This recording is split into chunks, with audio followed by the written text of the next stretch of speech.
They felt they'd be in the World Series since the first day of spring training. We were just going to dominate, and no doubt about it. The inevitable has finally become a reality. When you come out cold into the lion's den, stuff happens. Unbelievable!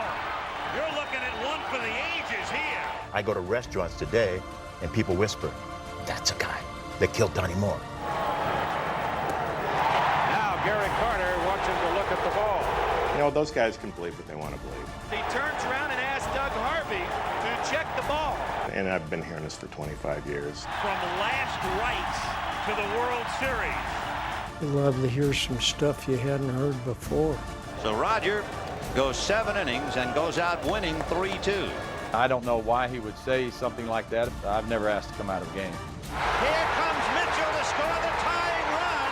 I still get goosebumps when I watch it.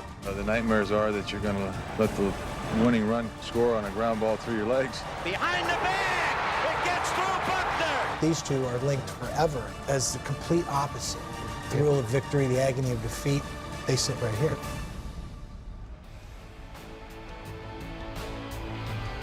Hello again from Studio 42 with Tom Verducci. I'm Bob Costas. If even one of the 3 October series in 1986 had produced the kind of drama that it turned out all 3 did, we'd pretty much remember it forever. But both LCSs were just about as epic as the World Series. Iconic moments and games of a possible 21 postseason games in '86. We got 20 of them, and the one game that wasn't played also looms very large, Game 7 of the NLCS. Because Mike Scott was waiting to pitch it for the Astros if the Mets didn't figure out some way to win Game 6. We've covered the World Series in a separate program of its own. Tonight, from 1986, both LCSs, part of a postseason to remember. What a great series. Whoop. It's gone. Unbelievable. You're looking at one for the ages here. Here comes Knight, and the Mets win it.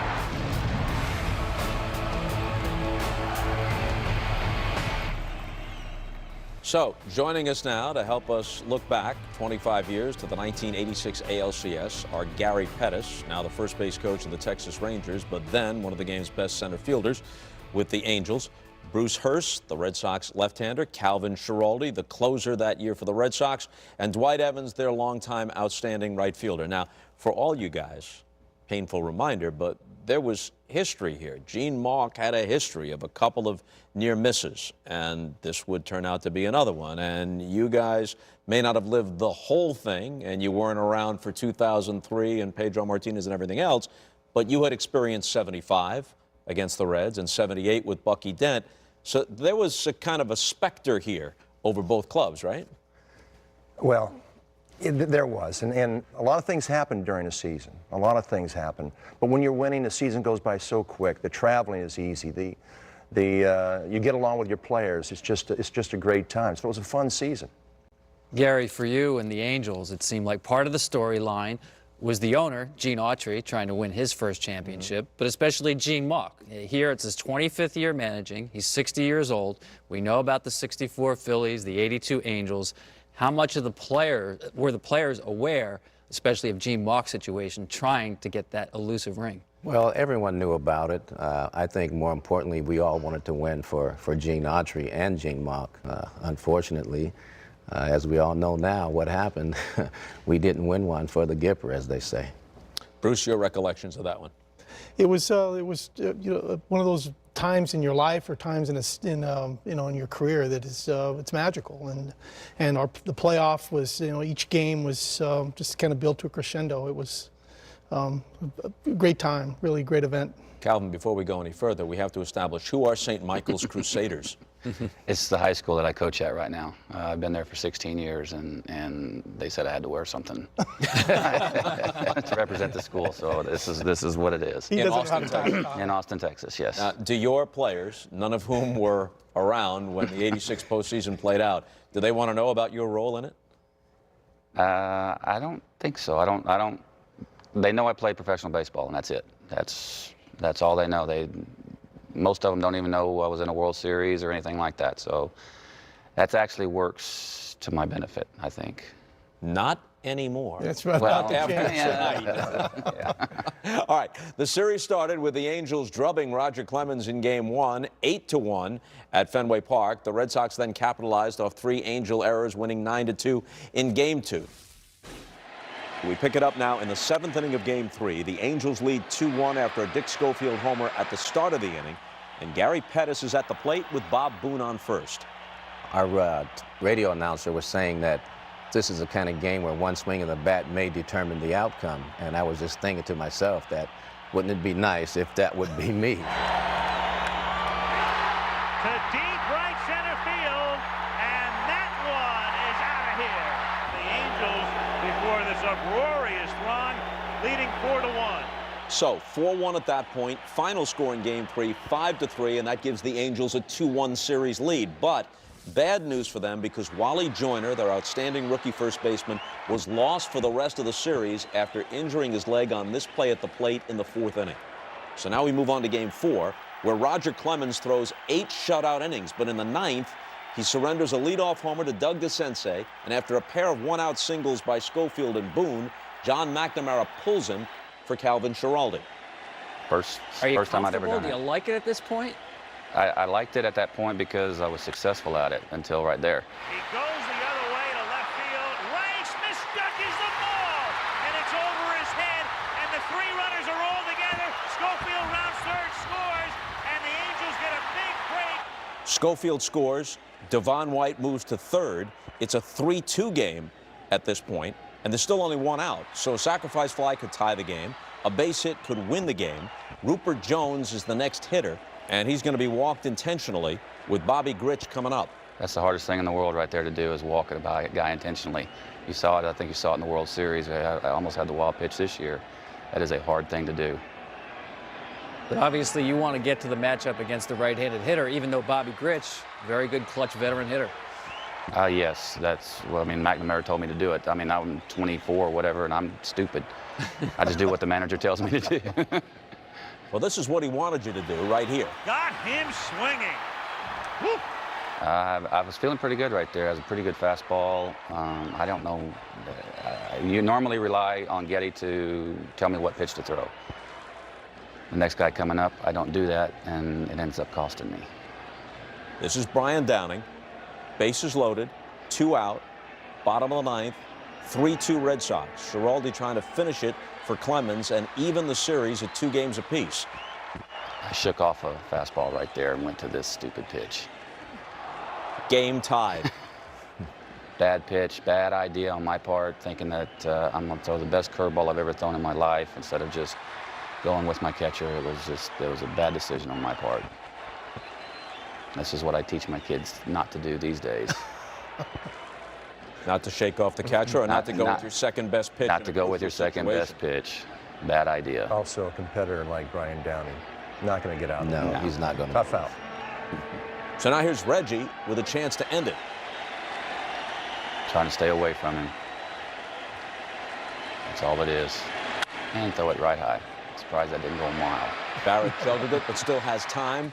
Extra innings, but look at the look of resignation on Buckner's face. His whole body language says, how does this slip away? So the game remains tied into the bottom of the 11th. Schiraldi is still in there, and up steps Bobby Grich with 2 on and 1 out. Again, trying to stay away from him, trying to get a ground ball for the double play right here. Getty sets up outside, and it's not outside, it's right down the middle. And that's that. Marin around third, coming in, and the Angels go up 3 games to 1. So now, Dwight, you guys are not only down 3 games to 1, which is tough enough, but the way you've gotten there is by losing a 3-0 lead in the 9th inning with the Cy Young Award winner and MVP on the mound. Pretty crushing. Well, it is. We're down. There's no question. We're hanging our heads a little bit, but we're trying to pick each other up after the game, you know, and talking about the situation we're in. Definitely against the wall. Coming up. Donnie Moore out of the bullpen to face Dave Henderson.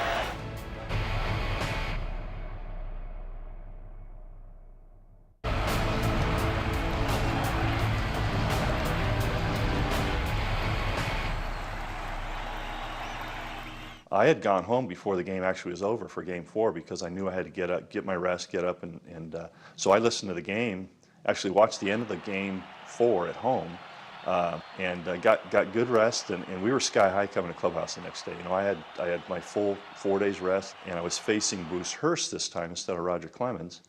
Not that he was a slouch; he was a very good pitcher, and as it turns out, that was like the game, Game 5. All right, Bruce, you had a fine season yourself. You're already established as a quality pitcher, but Witt was at the peak of his game at this point. What's your mindset as you approach Game 5? My mindset was I couldn't give up any. I mean, I knew that one could be too much. And thus far, you've allowed only 1 run. It's 2-1 Red Sox, heading to the bottom of the 6th. After 2 hard-hit outs, DeSensei comes up. This one is hit in the air to right center field and up the gap. For extra bases, DeSensei will pull in at second with a double. Not a bad pitch. Not a bad pitch. I mean, it's a ball, you know, I don't feel like I, you know, didn't throw where I wanted to. It's something soft and away in a good spot, and he just reached out and hit it in the gap. Yeah, it looked like he was out in front of that. But on this day, Dwight, it looks like the ball was really carrying. Well, a lot of people don't talk about this, but in Anaheim, during the day, and L.A., Dodgers, the ball carries. At night, it doesn't. Late in the game, it just air gets heavier, but in the daytime, the ball jumps. Now here's Grich.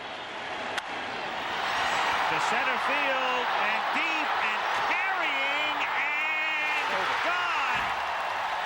Dave Henderson, just in the game in center field for the injured Tony Armas, came this close to catching it. In fact, he thought he should have. It was off his glove and over the fence for the home run, and by that narrowest of margins, you're now trailing 3-2.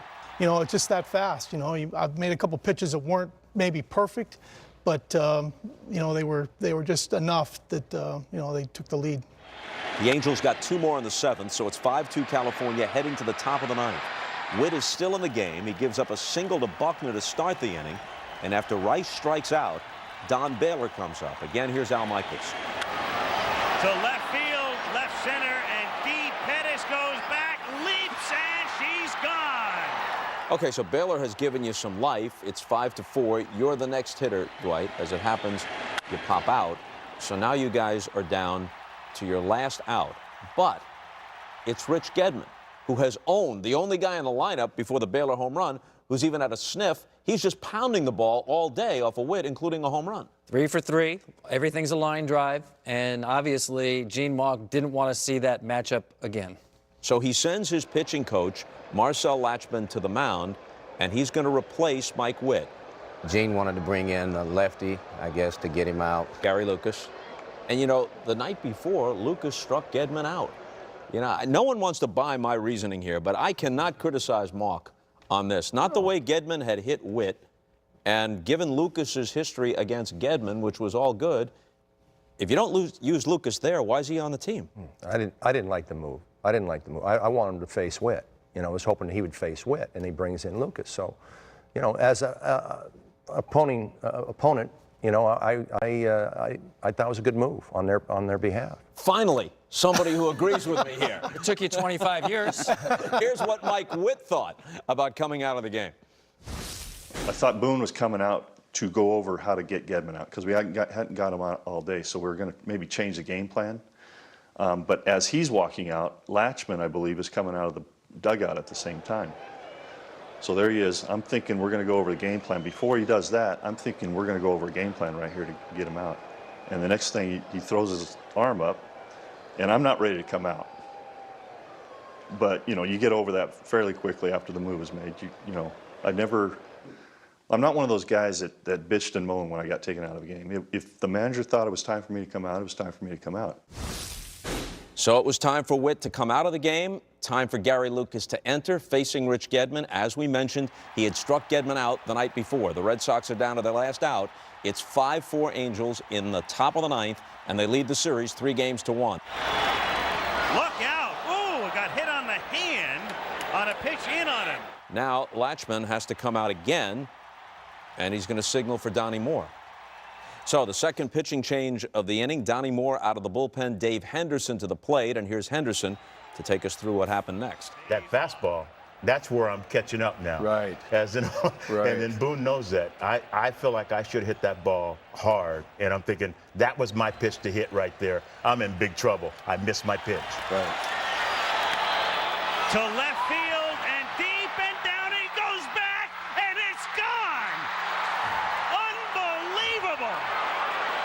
You're looking at one for the ages here. Anaheim Stadium was a strike away from turning into fantasy land.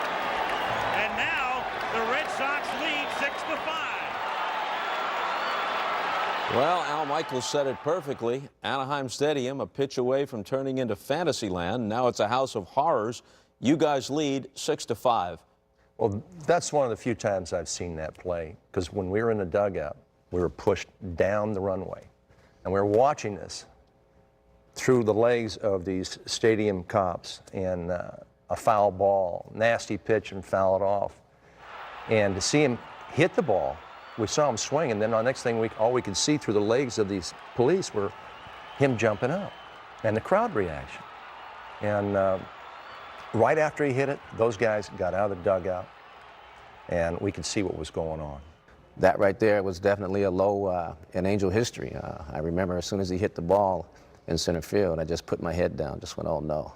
Bruce, where were you? You're out of the game by this point. I was in the dugout, and as loud as the stadium was, it got just that quiet. That all of a sudden, where the only people you could hear was us yelling. That's the only that's all you could hear. It was one of the one of the greatest plays, events, homers I've ever seen. It was unbelievable. And Calvin, for you, what do you remember where you were and your thoughts? It was in the bullpen and screaming at the fans. That's just because we were so mad with the horses and the cops and coming through the bullpen that all the fans were screaming at us, and then that ball goes over the fence, and we're just, I mean, everybody in that entire bullpen is up on the railing screaming at all the fans. Reggie Jackson wasn't on the field. He was in the game, but he was the DH, so he's standing in the dugout next to Gene Mauch, and as he told us a little while ago, he thought the game was over. And I sat there and almost holding hands. We weren't holding hands, but I just wanted to be near him. And, you know, we were heartbroken. And he said, he's got slider bat speed. I sure hope he throws him a fastball here. And he threw him a slider. And it just broke our heart. But he saw it coming, or he felt it or something. Donnie had saved a lot of games for us over the last couple of years, so we felt good with him out there on the mound. I mean, he was the guy that we wanted to close the game out, and it didn't happen. But hold on, the Angels aren't done. We go to the bottom half of the inning, and Joe Sambito comes on to face Rob Wilfong with pinch runner Rupert Jones on second and one out.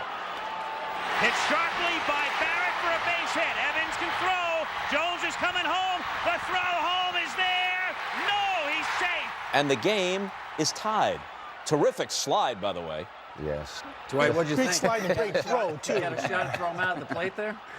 I thought the throw beat it. I don't know, and we'd have to look again. But I always looked at that as a challenge. But you know, to throw somebody out, I love that challenge. I think this is I don't know. Rupert Jones running for Bob Boone. You tell me. There's the ball. That's a pretty good play by Getty. Yeah. Oh, absolutely. Just a little short hop right there. No, Great slide. Yeah, it was a great slide. Great slide. I mean, it's just a great play. But as all an the way outfielder, around. all I could do is make that throw. Right. And Gary knows this. All you can do is make that throw. And it was right there. And now the game is tied. I mean, this is just insane. It's one of the greatest games I ever played in. The bases are loaded here, by the way, because Schofield then singled, and Downing was intentionally walked, and DeSensei has a chance to win it, but no one's going anywhere on your arm. Well, you know, you can't send anybody on that. You Yes. can't. That was a pop-up. That was, you know, 40, 50 feet from the infield. You can't go on that play. Yeah, That's Steve Crawford on the mound, by the way. He hadn't pitched in He's weeks. Exactly, and not used to being in that spot at any point of the season. Yeah, this was as gutty a performance as we had all year long. This was huge. Broken back, caught by Crawford. We go to the 10th, if you can take it. Top of the 11th now. After a Don Baylor hit by pitch, it's Dwight Evans up, a man on, no one out, score tied at 6. How well do you remember this, AB? Well, I do know that I was in the shadow. And that was the hard part. And if you looked at my stride there, I was kind of a little ahead of the ball because I was full. Ball coming out of the sun into the shadow. So a single up the middle, first and second, nobody out. And here you have Gedman again. 3 for 3, plus he was hit by that pitch. Now in this situation, he's going to look to bunt. And this is the kind of day it had been for Rich Gedman. Gosh. That's a hit. Rich Gedman bunts for a hit. Now Henderson comes up, and it's drilled to the gap in left center field, deep enough to score a run. Red Sox lead 7-6. So, Calvin, you enter the game, and you strike out Wilfong and Schofield to start the inning, and that brings up Brian Downing. Al Michaels, of course, is calling. Popped up. Here comes Stapleton. Next plane to Boston. Well, here's what Donnie Moore had to say after Game 5. Right now we're down, but we're not out. Just got to go to Boston and take care of them there. Now, on the other side of the coin, despite the exhilaration that obviously went along with that home run, it also, in a sense, haunts Dave Henderson to this day. Well, it was unusual because 2 years later, I was playing a ball game, and Don Baylor came to me in the second inning of a ball game and said, that Donnie Moore had committed suicide, and it just hit us all like a ton of bricks. And and they tried to make the connection to me, and I said, wait a minute here. I did my job. That's all I did. And it was weird because I go to restaurants today, and people whisper, "That's a guy that killed Donnie Moore," and it's kind of weird. Well, more than weird and entirely misplaced, because we know that tragically Donnie had other issues in his life. I don't think that that was necessarily the case as to what happened with Donnie, but I do know in Anaheim that next year when we came back, when he stepped on the field before the game, walking to the bullpen, there were a lot of boos, and it really bothered me to see that the fans would react towards him that way, because he had done a lot of good things for us.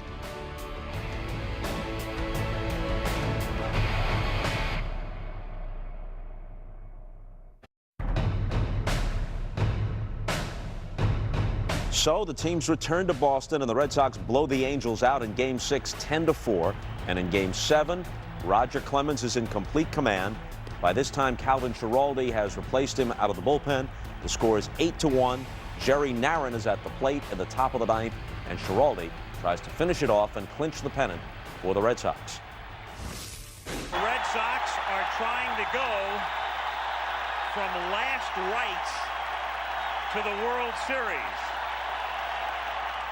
And they do. And that's it. You struck out the side in the ninth. And no ups, right? No ups. No ups. I knew you were going to say that. No ups. Yeah, it was the best feeling I've ever had, and the way we're reacting right now, you can tell it's something special. Well, he was obscured by several figures walking in front of him there, so he couldn't really see Gene Mauch. But Gary, that had to be an awful feeling, not just for the players, but for Mauch and for Autry and everything that surrounded the whole episode. It just didn't happen, and unfortunate for Gene, it never happened. The other side of the field, is it okay for a Boston Red Sox player to think that you're actually a team of destiny, that things are actually going to go your way, the way this series has gone? Absolutely, especially after Game 5. We just felt like we could beat anybody, and the way we took off in the World Series was we were very confident, and this was a great moment. It always is when you win, and you win a championship like that, especially coming from behind. When we come back, the Red Sox learn who they will meet in the World Series.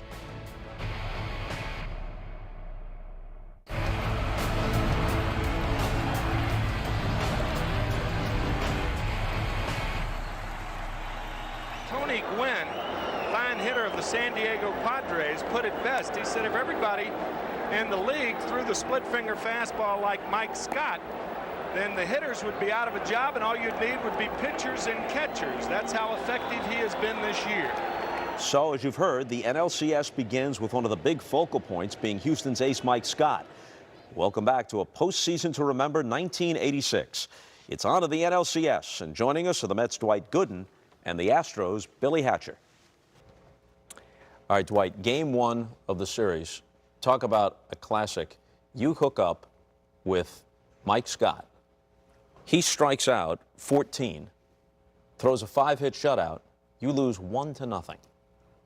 What do you remember about it? I'd say that game was going up against Scott after the year that he had and been at their ballpark, knowing that they had a lot of guys with a lot of speed, that I had to definitely be on top of my game. And they talk about a lot of times where pitchers say, well, I'm not worrying about the opposing pitcher. I'm there to face the hitters, but you're definitely aware of the pitcher you're facing because you know the chances are it's going to be a low-scoring game. I remember Glenn Davis hitting a home run in the second inning, and it stood up. High fly ball, deep center field. Dykstra going back to the wall. It's gone. Once they got the one run, I knew I had no room for error at that point. But Scott, like you said, was dominant that game. Did you guys feel, several Met hitters have pretty much said this, that Mike Scott was close to unbeatable, A, because of legitimate ability, and B, because of a little extra edge from scuffing the baseball? What did you think? He was definitely on our hitters' heads. I mean, big time, throughout the season and playoffs as well. So he was definitely close to unhittable with the season he had and the command of his pitches and, like I said, a little extra on certain pitches. And what's amazing, when I was pitching against him, I saw the balls, but I couldn't get the same balls to do anything. So give him credit for whatever he was doing or if he was doing anything. He did not scuff the ball on his splitter.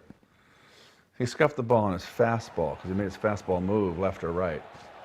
His fastball, he threw very hard. He threw upstairs. He struck me out. You saw that fastball right there upstairs. I had never seen a pitcher that can throw a fastball and make it break in two ways whenever he wanted. There has to be something doctored on the ball to do that. You know, those guys can believe what they want to believe. And I've been hearing this for 25 years. And you know, they've checked me 100 times. I mean, I was probably the guy that they looked at more than anybody for, you know, the last 5 years I pitched. So, you know, I'll let it go with that. So you're saying there was no scuffing? Well, I'm saying that I've thrown balls that were scuffed, but I haven't scuffed every ball that I've thrown. During game one, the Mets did make some arguments to Doug Harvey, the home plate umpire, did show him some baseballs. Now Gary Carter wants him to look at the ball. And later in game four, this foul ball off Scott comes into the Mets dugout, and the ball was examined for scuff marks. Now, Billy, was this something you had seen before? Was this something that happened during games with Mike Scott? Oh, yeah. Everyone checked the ball on him, but no one ever found anything. Should they have? I don't think so. They didn't. I wasn't, you know, it's amazing. If you throw a ball out right now, you get a base hit on the fields now, they get scuffed. To his credit, he knew what to do with a scuff ball. So if you have it to your advantage, use it. You see pitchers now, they throw that ball out of the game. They don't want to use it. But he, like Dwight said, he couldn't make it move, but Mike Scott could. All right, so you guys are down 1-0. Bob Ojeda has to win game two, otherwise you're going back to Shea Stadium down 0-2, and Ojeda turns in a big performance. Ojeda to Hatcher. Changeup. Struck him out looking, and Billy takes a walk to the dugout. 2-2 pitch. Struck him out. So Ojeda, with the help of a Gary Carter RBI double and a Keith Hernandez triple, gets the Mets even at a game apiece. Broken bat. Ray Knight at third. This could do it. Game's over. And the New York Mets have evened the series at 1-1. In game three, the Astros jumped on the Mets early.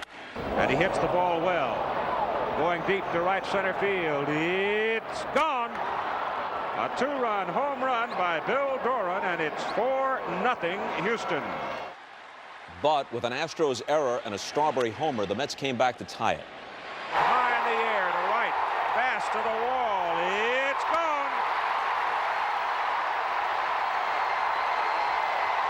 The Astros took the lead in the seventh, and it was 5-4 Houston going to the bottom of the ninth. Ball is punted by Blackman. Rolled toward the first baseman, and Blackman. They called the guy safe. I thought the guy was out, but it seemed like everything that was happening was going against us at the time. So now Dave Smith will pitch to Lenny Dykstra.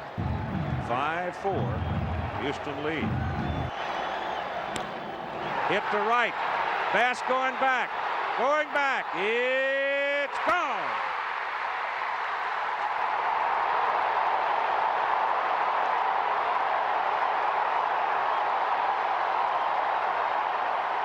So the Mets are up 2-1 after the Dykstra homer wins Game 3. But here comes Mike Scott again, and boom, it's 2-2. Yeah, just like that. And like you said, once facing him, and he was so, not that only he had great stuff, but he was so deep in our hitter's head that it was unbelievable. And like Billy attests to that, you're talking about him scuffing the ball, what have you, but the thing is, you had to face him. So it's a matter of just putting it out of your head. As Keith told the guys, just forget about it. You got to face him and just wait for him to make a mistake, which he didn't do, especially in the playoffs. He didn't make many. That ball is hit high in the air to center field for Billy Hatcher. This should do it. Game is over. Mike Scott has beaten the New York Mets for the second time. A three-hitter tonight, and the Houston Astros win it 3-1. Now, Game 5, you're 21 years old. Nolan Ryan is a legend. He's 39. 39 years old. It's almost a must-win for the Mets. Take us into your mindset going into that game, and especially going up against Nolan Ryan. It was a situation where obviously I was happy to be at home to have our fans behind us because I felt they brought the best in me and the team. Like I said, I just went against Mike Scott, lost to him, and then you face Nolan, who for me was a childhood idol. 2-2 to Dykstra. Gone. That was the fastball, and I mean it was in there quickly. Take strike 3. Came right back with that breaking pitch and struck him out looking. Ryan and the Astros led 1-0 in the 5th when Darryl Strawberry came up with 1 out. Ball is hit deep to right. Home run. From that point, Gooden and his idol matched zeros through 9. When I came out of the 9th, normally that's pretty much it with the bullpen we had. But David said, "How you feel?" I said, "I feel good." He said, "Okay, you got some more in you." So I'm thinking, all right. Pretty much at that point, I was pretty gassed. But the last thing, you just go on the adrenaline and go as hard as you can. 2-strike pitch. Ball is hit to right. Down the line. Strawberry on the move. Makes the catch. The Houston Astros strand 2 in the top of the 10th inning in a 1-1 tie. Gooden was done after 10, and the game wound up going to the bottom of the 12th, still tied at 1. With 2 on and 1 out, Charlie Kerfeld was on the mound for Houston. Gary Carter at the plate for the Mets. To that point in the series, he was 1 for 21. Up the middle, base hit. Backman turns third. Hatcher's throw, no play. Easy for Backman. Carter wins it with his second hit of the series, and the Mets win the ball game in 12-2-1. Up next, the schedule said it was Game 6. But for the Mets, it sure felt like Game 7. If we had to go to Game 7, there was no way we were going to beat Scott. He had already got in our head so bad. We were so frustrated with the fact that we were going to have to face him again in that challenge, and we just knew that we weren't capable of beating Scott. We knew we had our backs to it, and we knew we had Scott the next day if we lose that game. I feel we would have found a way to beat him.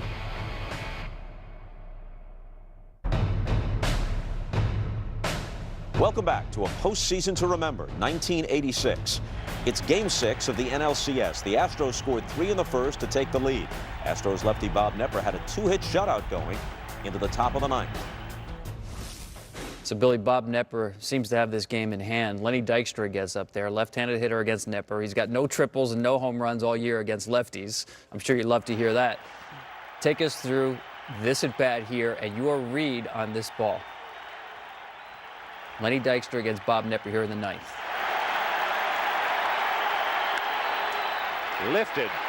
Right center. Hatcher on the move. Can't get it. Dykstra pumping around second, heading for third. He'll stand at third with a triple. I'm playing Lenny the other way. I'm hoping because he hits the ball the other way a lot. And since he's facing Knepper, I'm thinking he's going to hit the ball the other way. So I might have been playing a little bit too far towards left field. And he got one, I guess he got off-speed pitch and hit it in the gap. The depth was no problem there. I think I might have been playing over too close to left field. Did you misjudge it in any way? I don't think so. I had a beat on it, but you have to be careful because you don't want it to get in one of those little light areas where you don't see it. So I saw it and I was trying to stay with it right there, think I could catch it, and then I just never caught up to it. After the Dykstra triple, the Mets somehow go on to score 3 runs. They tie the game. Into extra innings they go, and on to the 14th when the Mets finally take the lead. And the Mets go to the lead 4-3. Let's go through the at-bat, pitch for pitch. Bottom of the 14th, Mets up 4-3. Orozco on the mound, 1 out, nobody on. What are you thinking as you step to the plate? Well, I'm looking for a fastball the first pitch, and I'm gonna put a good swing on it. And he throws me a break ball. I said, I still got to get my fastball right here, so I'm just waiting for a fastball middle in. And I think here it comes. And almost there it goes. Yep, I just got it foul. It just went foul, and I said, well, I'm not going to get this pitch again. And there's a breaking ball for a called strike 2. Yes. So it's 1-2. 2-2 right now. I'm just hoping I can get a good count so I can get another fastball. And the breaking ball misses, so it's 3-2. And you're still thinking fastball here. Yes, I am. I know they don't want to walk me because I can still steal a base. There it is. I'm telling you, I would never hit a ball harder than that. That's the hardest ball I've ever hit in my life. And it was just, I tell you, it was a great feeling. You almost stumbled a little bit crossing home plate coming out of the batter's box. Well, I was trying to keep the ball fair. I mean, I had hit the ball right down the line. I was trying to throw a little body English on it to keep it fair, and thank God it helped. Billy, what do you remember about the crowd noise and running around the bases? It was, I couldn't hear anything. I mean, it was just so noisy. It was like, it was like Star Wars or something. It was unbelievable. It was like everything has slowed down, and it was just, I don't know. It was a scary moment. Scary? It was a very scary moment because you can hear yourself. You're saying to yourself, is this really happening? It's like you're dreaming it, but you're there because people are hitting you and you feel it, but it was unreal. So Billy's homer ties it again at 4, but Doc, you guys were a resilient bunch. I think it was a situation where guys believe in their ability. Obviously, everybody roots for everybody on every team, but it's just guys didn't want to make the last out or be the one that feel like they let the team down, whether it's the hitters or the pitchers or what have you. When the moment presented itself, the guys were ready to rise to the occasion, and guys believing in themselves. I think that was a big thing about it. And guys on that team had a lot of heart. So now it's 4-4, and we keep on playing. And in the 16th, the Mets get 3. And it looks like you're done. But after 1 out, you come up in the bottom of the 16th, you don't homer, Orozco's still pitching, you bang a single.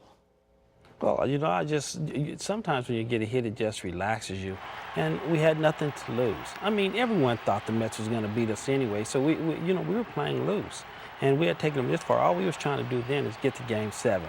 All right, so Billy, your single scores Lopes, makes the score 7-5, and then after Denny Walling grounds out for the second out, Glenn Davis comes through with a hit, and the Astros are within a run. Kevin Bass up next. Keith Hernandez feels like a visit to the mound is required because he's got a point he wants to get across to Jesse Orozco. Kevin Bass was the hitter. He was a switch hitter. He was a better left-hand hitter than right-hand hitter, although he was very dangerous right-handed, but he was a dead high ball hitter, and he did not like a down breaking ball, and Jesse had a very, very good down breaking ball. I basically knew what I had to do too, and we knew that I was going to have to go to the breaking ball, and my breaking ball was still going down well. I said, if you throw another fastball, we're going to fight.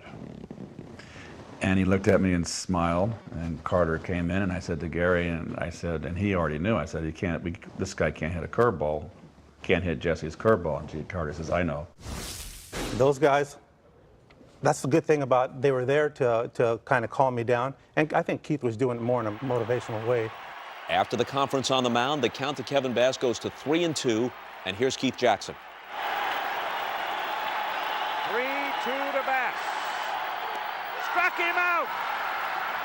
And the New York Mets have won the 1986 National League pennant. Bob Knepper was here as part of our 20 Greatest Games series a few months ago, and he took that 3-0 lead to the 9th inning. It slipped away, a no decision for him, but ultimately, of course, the Astros lose the game. And he talked about how some 25 years later, he still thinks about the game. And in the immediate aftermath, first year or so after the game, thought about it a lot. It amazed me that probably for 3 or 4 years after that game, I could be driving along in the middle of the season or middle of the winter and go through that inning, that last inning, pitch by pitch by pitch. I mean, I could tell you exactly every pitch I threw that inning, and it'd catch me by surprise. I'd be gripping the steering wheel and be all tense and nervous, and I wish I could go back and do that last inning over again, but I can't. And so I appreciate the opportunity I had to play in one of the greatest games in the history of the game. Your thoughts on what your teammate just said? And I feel for him because I know exactly how he feels. I mean, I used to go back and replay that game over and over and over again in my mind until after I actually won a championship. And I mean, it was every day, every time the season would start, I would think about what we could have done as an Astro to win that game. But until I won one with the Reds, it doesn't come across as much anymore. There are a lot of people who are around that Met team that say, even with what happened in the World Series, if you had to pick one game that was the most exhilarating, crazy, memorable game, it was that one, the 16-inning Game 6. I totally agree. I totally agree with that 100%. And unfortunately, that game got lost because of what happened in the World Series of Game 6. But I would definitely agree with you on that. Game 6 in the playoff was the most incredible game that I've ever been a part of. Dwight, that was such a physically demanding game, long game, 16 innings, emotionally back and forth. Take us into the relief and the celebration in the clubhouse after the game, and then apparently continued on the plane ride home. That's true. I tell you what, because I think it was a relief that we're going to the World Series, #1, which was the goal we set out in spring training to do. And I think part of the game, I mean, the celebration was our hitters would never admit it, but they didn't want to face Scott in Game 7, celebrating that as well. Could you watch the World Series after coming so close to being in it? Could you watch the Mets play the Red Sox? No. No.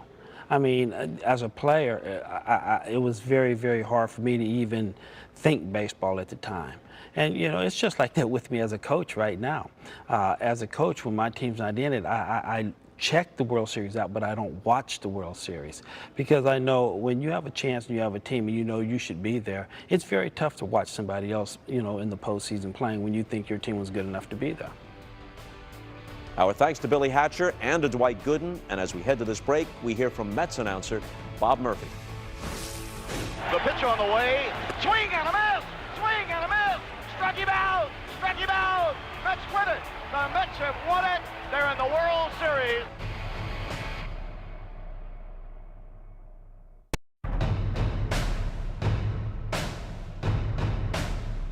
"25 years later, I think our series with the Mets was probably one of the better series in postseason. Every game was close. Every game was intense. It went down to the last out, and you know, hopefully we were looking to play game number 7, which to this day nobody knows what would have happened. But it would have been nice to know. Maybe I would be regretting that we did if I went out there and got knocked around, but you know, we'll never know. Tom, how about Mike Scott earlier in the program? One of the most artfully crafted quotes I've ever heard. I've thrown balls that are scuffed, but I haven't scuffed every ball that I've thrown. A postseason with drama and mystery. I go back to Billy Hatcher and having him talk about running around the bases on that great home run in Game 6, but also the fact that it took a while, if he ever has, to truly get over the defeat in that series. Now, he did get a ring in 1990 with the Reds, which helped. And he was a big part of their World Series win over the A's. Gary Pettis, kind enough to join us in the studio, goes through this as a player in '86 with the Angels, and then in 2011, he's the Rangers' first base coach as it all slips away. Amazing to go through it twice like that, but how about Gene Mauch 3 times on the verge of getting to a World Series, and again, it slips out of his grasp. And for the Red Sox and the Mets, the survivors of these incredible LCSs, more drama awaited in the World Series. But that's a program of its own. For now, good night from Studio 42.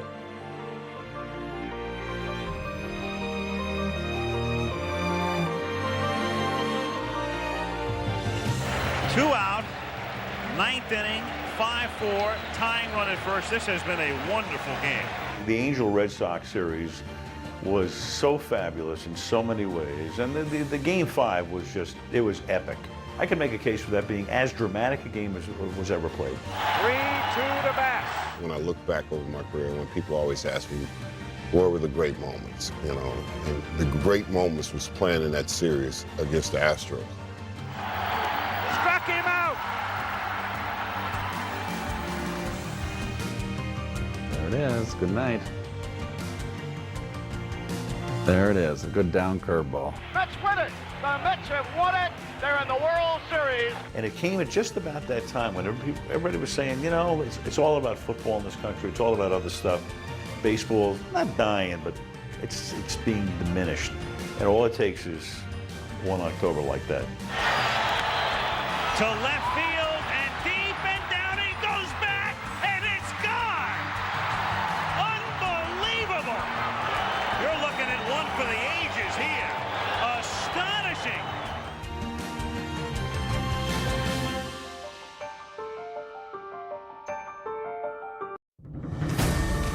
They felt they'd be in the World Series since the first day of spring training. We were just going to dominate, and no doubt about it. The inevitable has finally become a reality. When you come out cold into the lion's den, stuff happens. Unbelievable. You're looking at one for the ages here. I go to restaurants today, and people whisper, "That's a guy that killed Donnie Moore." Now Gary Carter watching to look at the ball. You know, those guys can believe what they want to believe. He turns around and asks Doug Harvey to check the ball. And I've been hearing this for 25 years. From last rights to the World Series. You'd love to hear some stuff you hadn't heard before. So Roger goes 7 innings and goes out winning 3-2. I don't know why he would say something like that. I've never asked to come out of the game. Here comes Mitchell to score the tying run. I still get goosebumps when I watch it. The nightmares are that you're going to let the winning run score on a ground ball through your legs. Behind the bag. It gets through Buckner. These two are linked forever as the complete opposite. The thrill of victory, the agony of defeat, they sit right here. Welcome to a postseason to remember, 1986, from MLB Network Studio 42 with Tom Verducci. I'm Bob Costas. Obviously, the idea for this program comes off of our 20 Greatest Games series. There were games from each of the LCSs in '86 and, of course, from the World Series that made that list. We'd have to say that we need to revise the list. Looking back to the just completed postseason, Game 6 of the 2011 World Series would figure in there somewhere. This whole just completed postseason was terrific. If you want one to rival it, maybe even exceed it, all things considered, go back 25 years. I think the drama was incredible because there were 5 games out of 20 in this postseason when a team was 1 or 2 outs away from winning the game and lost the game. And Bob, 25 years later, the drama is still as exciting now as it was back then. So here we go with a postseason to remember, 1986. What a great series. Woo. It's gone. Unbelievable. You're looking at one for the ages here. Here comes Knight and the Mets win it.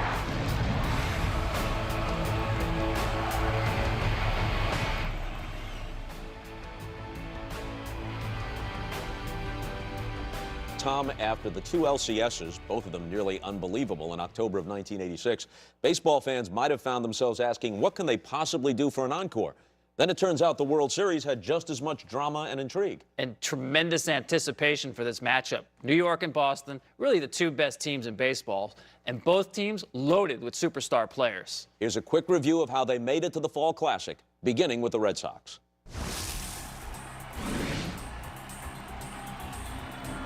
And game 1 about to come your way now on a clear, crisp New England night. Ripped to left field into the gap, and that's in there for extra bases. And Fenway will become very quiet as the Angels lead 4-0. And there are 2 down, and Evans is the batter. And it's Mike Witt going all the way as the Angels take the first game of the ALCS 8-1. And the Dewey chant going up, and they're in full voice with the bases loaded. Grounded to third, knocked down by DeCinces, and he doesn't make the tag. 4-2 Boston. As Gedman grounds it down to second, and Griggs goes to Schofield 1, back to first, and they still can't get the double play, and a second run will score, and the Red Sox lead 6-2. And so this Fenway Thrawn collectively rising to its feet. Now on the verge of getting even. Knocked down by Boggs, goes to second, and we are even. The Angels on top 2-1 with 2 out in the bottom of the 7th inning. Our radio announcer was saying that this is a kind of game where one swing of the bat may determine the outcome. And I was just thinking to myself that wouldn't it be nice if that would be me? To deep right center field, and that one is out of here. The Angels, before this uproarious run, leading 4-1. You mess around down and in, he can take you deep. And it's hit to left field, and it's hit to Downing, and the Angels have the lead in the series. So here we go to the bottom of the ninth inning, and it's 3-2. Bases loaded, 2 out, and it's up to Downing. And he throws it inside and hits him to tie the game. It didn't look very promising going to the bottom of the ninth inning, but all of a sudden, a 3-run rally. The game is tied, and we go to the bottom of the 11th inning.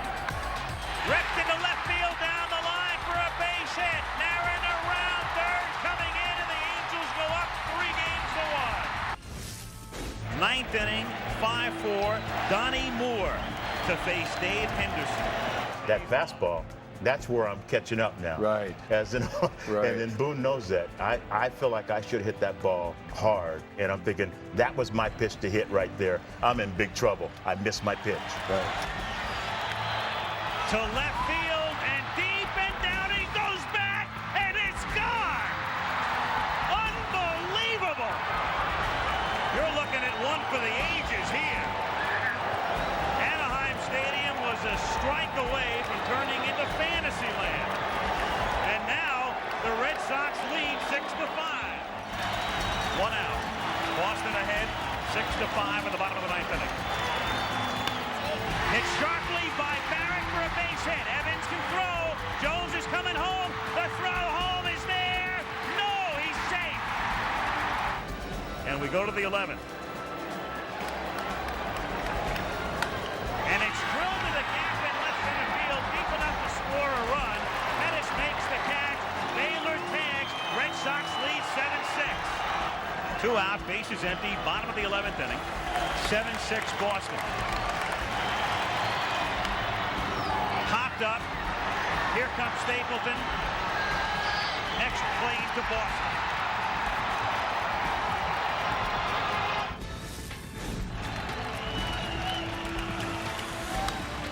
And why not? It should be Henderson who wins it. 1 game for the pennant tomorrow. 4-0 Boston with 2 on and 2 out in the bottom of the 4th inning. Runners go, pitch is a curve into deep left field, and gone. He transforms a 4-0 ball game into a 7-0 ball game.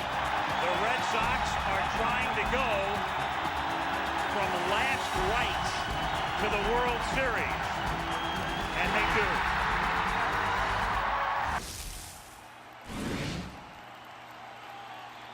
The Houston Astros take the field, and Mike Scott goes toward the pitching mound, and there's been a lot made about Mike Scott scuffing the ball. Now Gary Carter wants him to look at the ball. I mean, that thing just exploded. I had never seen a pitcher that can throw a fastball and make it break in 2 ways whenever he wanted. There has to be something doctored on the ball to do that. Struck him out. The Houston Astros have defeated the New York Mets. Broken bat, Ray Knight at third. This could do it. And the New York Mets have evened the series at 1-1. Bottom of the 9th inning, Leonard Dykstra will come to the plate. Houston leads it 5-4. Hit to right. Bass going back. Going back. It's gone.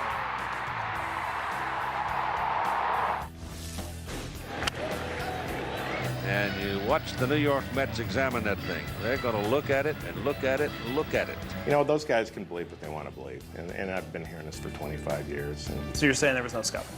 well, I'm saying that I've thrown balls that were scuffed, but I haven't scuffed every ball that I've thrown.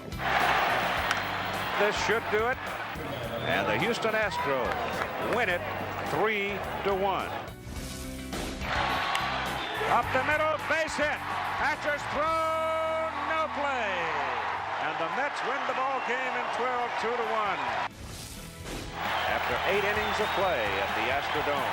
Game 6 must win for the Astros, and they lead it 3-0. It's a 3-1 ball game. It's a 3-2 ball game. Here comes Hernandez from third. He scores. The game is tied 4-3. Mets lead at the bottom of the 14th inning, a game that Houston has to win. High in the air toward the corner. Curving. It is home run. You're saying to yourself, is this really happening? It's like you're dreaming it, but you're there because people are hitting you and you feel it, but it was unreal. The top of the 16th inning, and Ray Knight at the plate. Hits a base hit to right field. That's going to bring Strawberry home. Bass's throw offline, and the Mets have gone to the lead 5-4. 3 big runs score. Going to the bottom of the 16th, 7-4 Mets, and it's 7-5. It is 7-6. Now it is Kevin Bass's turn. And I just came to the mound and I said, if you throw another fastball, we're going to fight. And he looked at me and smiled, and Carter came in and I said, this guy can't hit a curveball. Struck him out! And the New York Mets have won the 1986 National League pennant. You know, Bob, watching this celebration, what I see here is not just joy, but relief. Relief because now they don't have to see Mike Scott in a Game 7. Now, with that behind them, they not only are going to the World Series, now they have to win the World Series after a season in which they dominated with 108 wins. And of course, Tom, they were favored as they got set to meet the Red Sox in the World Series. When we come back, we'll begin our look at the Fall Classic.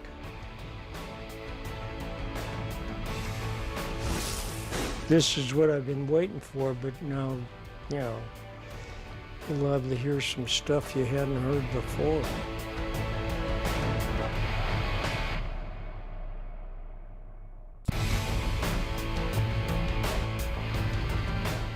We're joined now by 3 key participants in the 1986 World Series. From the Red Sox, left-hander Bruce Hurst and closer Calvin Schiraldi.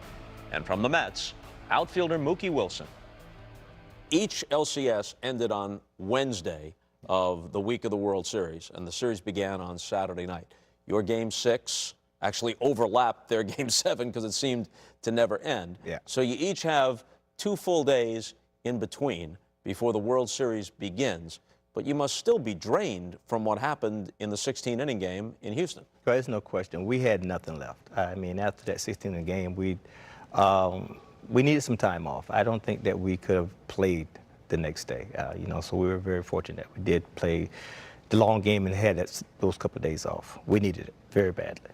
Now, your big up was Game 5. You won Game 6 and 7 at home, but it wasn't quite as exhilarating as, or as exhausting as what they went through to clinch their series against Houston. But nonetheless, I imagine you had to say to yourselves, all right, this is the World Series. And what we just went through was great, but this is the biggest test of all. Yeah, it was the biggest test of all. For me, you know, that was my first playoff experience. In the World Series, it was just a whole new energy. When we walked on the field in Shea Stadium, the amount of media, the amount of attention, everything just went up. You know, it was white hot. Plus the Boston, New York thing. You know, it was just kind of picked up, and that kind of, for me personally, that gave me a lot of energy. I felt good. And Mookie, I thought a lot of the attention was on the fact that your Mets team won 108 games, and to sort of validate that season, that great season you had to close the deal in the World Series. Did the team feel that way? We did feel like we had to win it, but I think that we took a little bit for granted too. I think after the Houston series that we felt that we just no way that we could be beaten, you know, and I think we were probably a victim of our own success in that turn, but we ran into a little problems.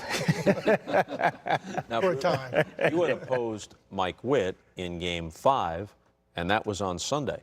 So you had plenty of rest when Game 1 of the World Series rolled around on Saturday night at Shea. Right. Clemens pitched Game 7 for us, so he was done, and Oilcan pitched Game 6. So, and I was on my full rest. So, McNamara gave me the ball, and you know I was ready for it. It was I was feeling good. I was pitching well, reasonably well, and you know I felt like it was time to go. And Calvin, for you, 24, just 9 saves, became the closer late in the season, but you have the Game 7 and end of game, get the last out of the ALCS. But now you're going up against the Mets, your former club. Is there anything there in the back of your mind about playing the New York Mets? I looked at it as I had a lot of friends over there. I went through the minors with a lot of the guys over there, and I thought I knew them pretty well. Knew more of their tendencies of what they could do, what they wouldn't hit, what they could hit. So I thought I might have a little bit of an advantage. That didn't really work out that well for me, though. So it's Bruce Hurst against Ron Darling in the World Series opener on a Saturday night at Shea Stadium. It's a scoreless game as we go to the top of the 7th. Jim Rice leads off with a walk. He takes second on a wild pitch. Dwight Evans is retired on a ground ball back to the mound, and up comes Rich Gedman with Vin Scully at the mic. Here is Rich Gedman, popped up and struck out against his old high school foe and hits a ground ball right through Tuffle. Here comes Rice around third to throw by Strawberry. He's in there. Down to second goes Gedman. Wally Backman would have been in there had a right-hander started. Tuffle starts against the lefty Hurst and right through the wickets. Yeah, I mean, that was one of those situations. Tuffle's been very consistent for us all year. And I think that's just one of the situations where it was a fairly easy ball to play, and I think just let the ball play him, and that was usually happen when you sit back on baseballs. And I remember after the game, Tim Tuffle was at his locker, wave upon wave, answering the same question every time. But obviously, when you get to a World Series, these things are magnified. And that one run was magnified because of the way both Darling and Bruce Hurst were pitching. And that 1-0 lead stands up to the bottom of the 9th. And wouldn't you know it, here comes Calvin out of the bullpen. He enters the game replacing Bruce. His first batter is Darryl Strawberry, bottom of the 9th. My thought here is I really just don't want to walk him. I don't want to give up the home run to tie it. And ended up walking him. Well, better the walk than the home run. And the next play, State makes a tremendous play on this ball. Now, it's significant that with a 1-run lead in the bottom of the 9th, Dave Stapleton is at first base for defense in place of Bill Buckner. McNamara made that move. Ray Knight's going to come up, and he's going to try to bunt the potential tying run to second base. This is just a fantastic play. I'm sitting there screaming, no, no. I see him turning, and get out of the way, dummy. I really didn't think he was going to go to second with that. And he barely gets Strawberry. There's Knight thinking he'd laid down an excellent bunt, but the sacrifice doesn't work. Barrett covered.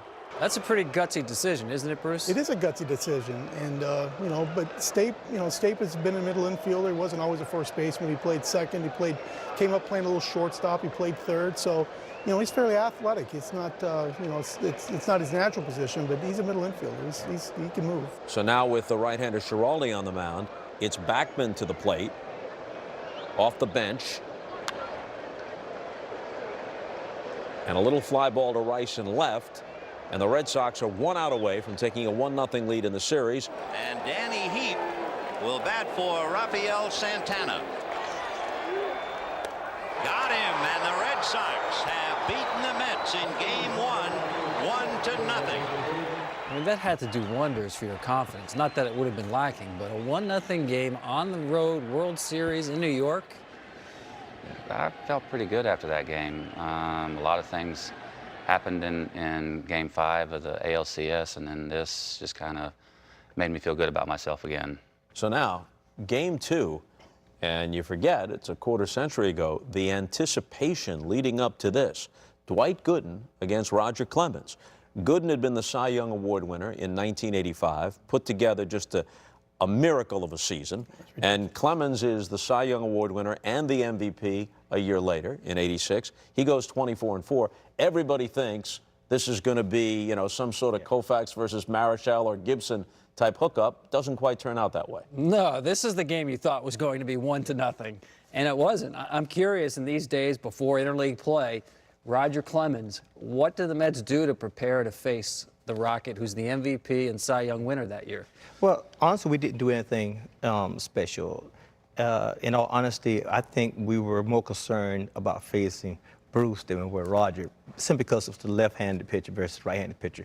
And I think most teams that had a great deal of success against us were left-hand pitchers. So after all the buildup, as it turned out, neither Gooden nor Clemens really had his A game. It's 3-2 Red Sox heading into the 4th inning. And then Boston really starts to get to Gooden. Once again, Vin Scully with the call. A towering smash into left center. Dykstra to the track, at the wall, gone. Hendu hits it out, and the Red Sox lead the Mets 4-2. And look at that fan holding onto his head. Well, here's Dwight Evans, who walked and struck out 0 for 1. Rice held on by Hernandez. 5th inning. Red Sox 4, Mets 2. And there's a drive into deep left field. Heap just watches this one, and it's going to go on the pavilion top, on the roof. And Dwight Gooden is not good enough tonight. It is 6-2 Boston in the 5th inning. And oh, did Dewey whack that one. So Evans' home run on the 5th made it 6-2 Red Sox in Game 2. Eventually they win it 9-3. Clemens doesn't stay around long enough to get a decision, but the Red Sox win it and take a 2-0 lead in the series. Mookie, you're down 0-2 heading for Fenway. Not a good feeling. You know, I think that we're all shocked, you know, to get beat, you know, at Shea Stadium. And I think that we kind of, you know, being at home, you figure you can win 1 ball game, but to lose 2 with our 2 best pitchers. Coming up, as the teams head for Fenway, why Davey Johnson gave the Mets the day off when the series hit Boston.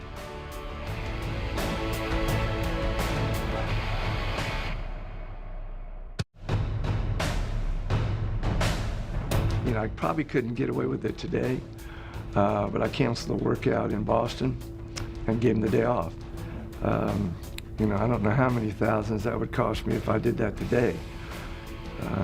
But I felt we needed it. You know, I felt like we needed to get just a day off was going to be better than answering questions on how come we lost 2 in our park. Mookie, we all thought that you would have to have a workout, go in, take some balls off the wall, familiarize yourself with Fenway Park. Now, the Mets did play a charity game there in the second half of the season, but this is the World Series. Yeah. Were you surprised Davey said, guys, don't show up, take the day off? Very. It turned out being the right decision. Sometimes you have to save players from themselves.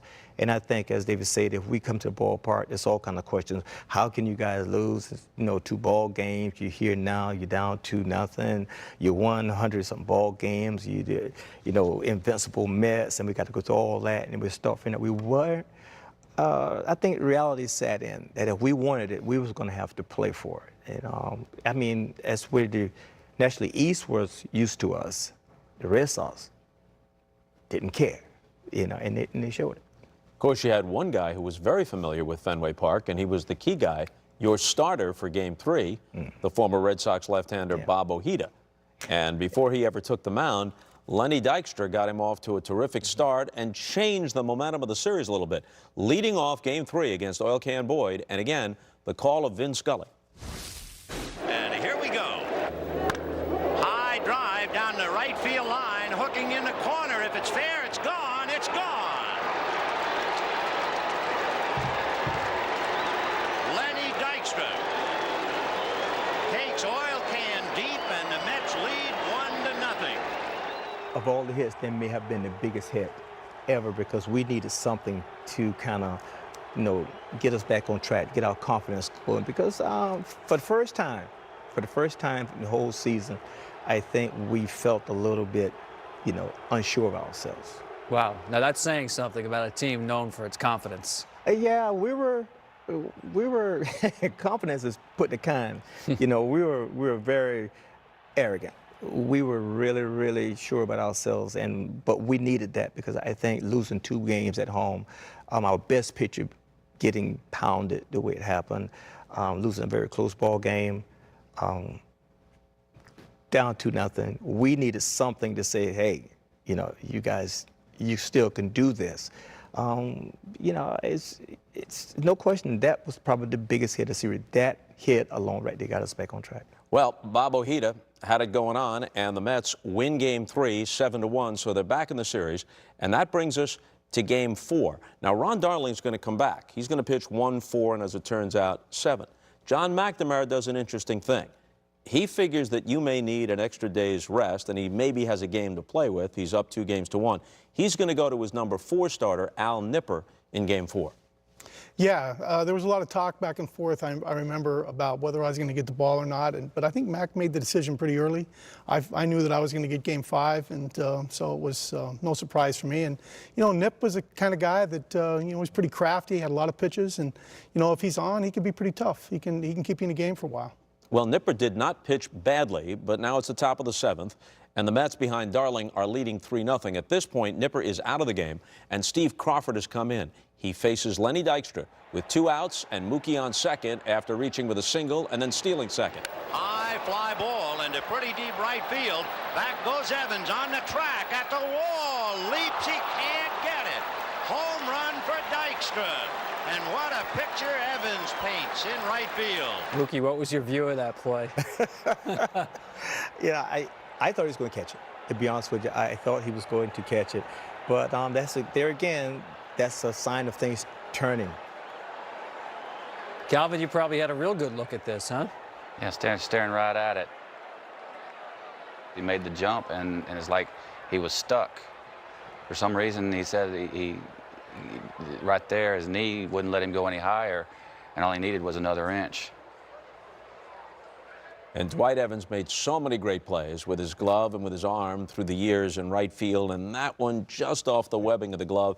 It's 5-0. The Mets go on to win the game 6-2. It's tied 2-2. And now you've got the ball, and you've got to right your team and reassert control of the series in Game 5. Yeah, I mean, you know, it was 2-2. We knew the Mets weren't just going to roll over.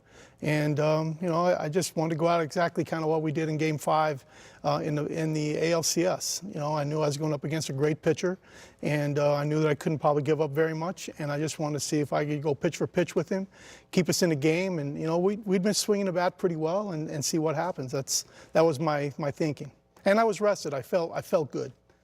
So it's Bruce Hurst against Dwight Gooden in Game 5, and as it turns out, Bruce goes the distance. He strikes out 10. He allows 2 runs. The Red Sox win 4-2. They're back in front in the series, 3-2, with Bob Ojeda set to start Game 6 against Roger Clemens. Oh, your confidence has to be soaring here. 1 win away from the World Series championship, and you're giving the ball to Mr. Cy Young himself, Roger Clemens. I mean, you don't want to assume anything, Bruce, but in terms of being where you want to be, this is it. Well, that's the guy you want. I mean, if everything's lined up and you want to have one guy on your team that's going to pitch to win the World Series, it'd be Roger.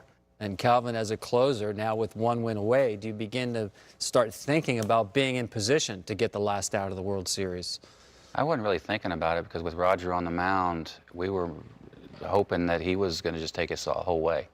I mean, he did that. I mean, I've been with him since college, and he did it in college. And my thought is he's going to do it again tonight. Yeah, you had been his Texas teammate. Yeah. And, you know, we kind of took care of business at Texas and just figured that he was going to do the same thing here. Took a pay cut to play pro ball, but that's Hey, now, easy on that. Facts are facts. Bruce busting out his banquet material. Coming up next, Game 6 of the '86 World Series. Welcome to Game 6. The last time the Boston Red Sox won a World Series, the Doughboys were dug in the trenches of France, Mademoiselle Armentières, and finally, Johnny came marching home.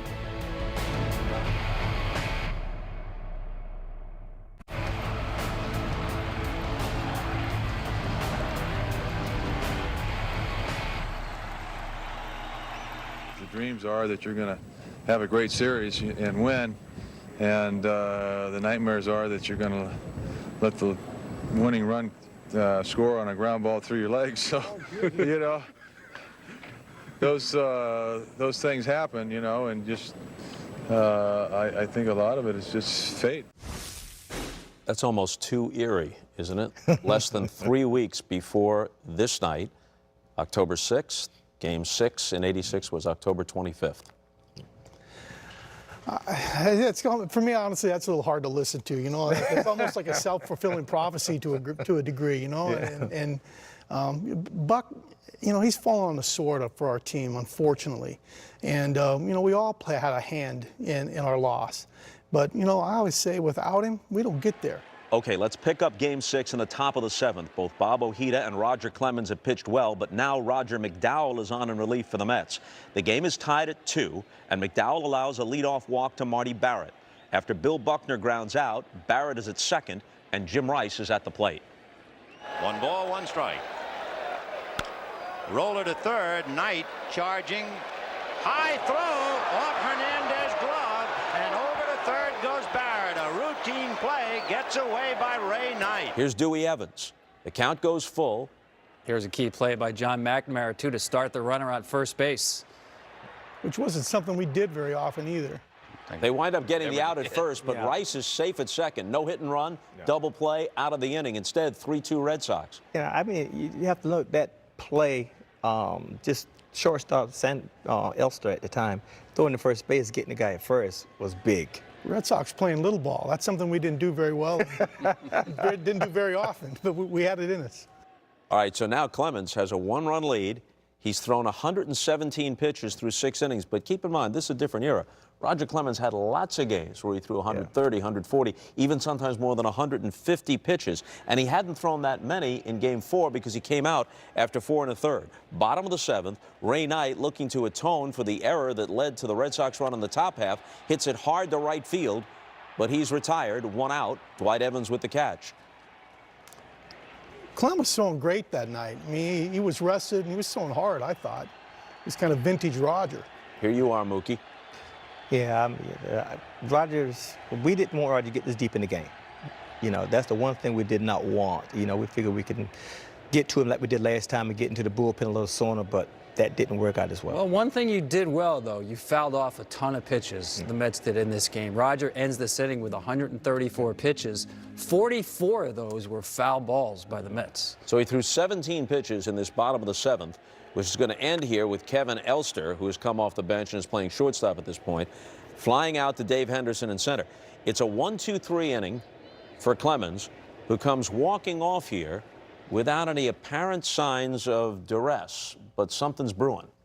Something's brewing, but, you know, you talk about the 17 pitches in that inning, but all of them out of the windup, it wasn't a stressful inning for him at all. He seems like he's in command of the game at this point.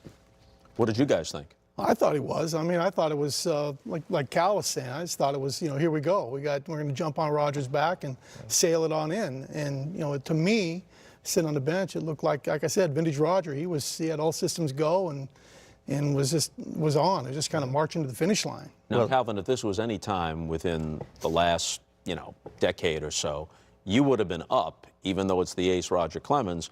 He's thrown 7 innings. You wouldn't necessarily be in the game, but you'd be up and getting ready by this point.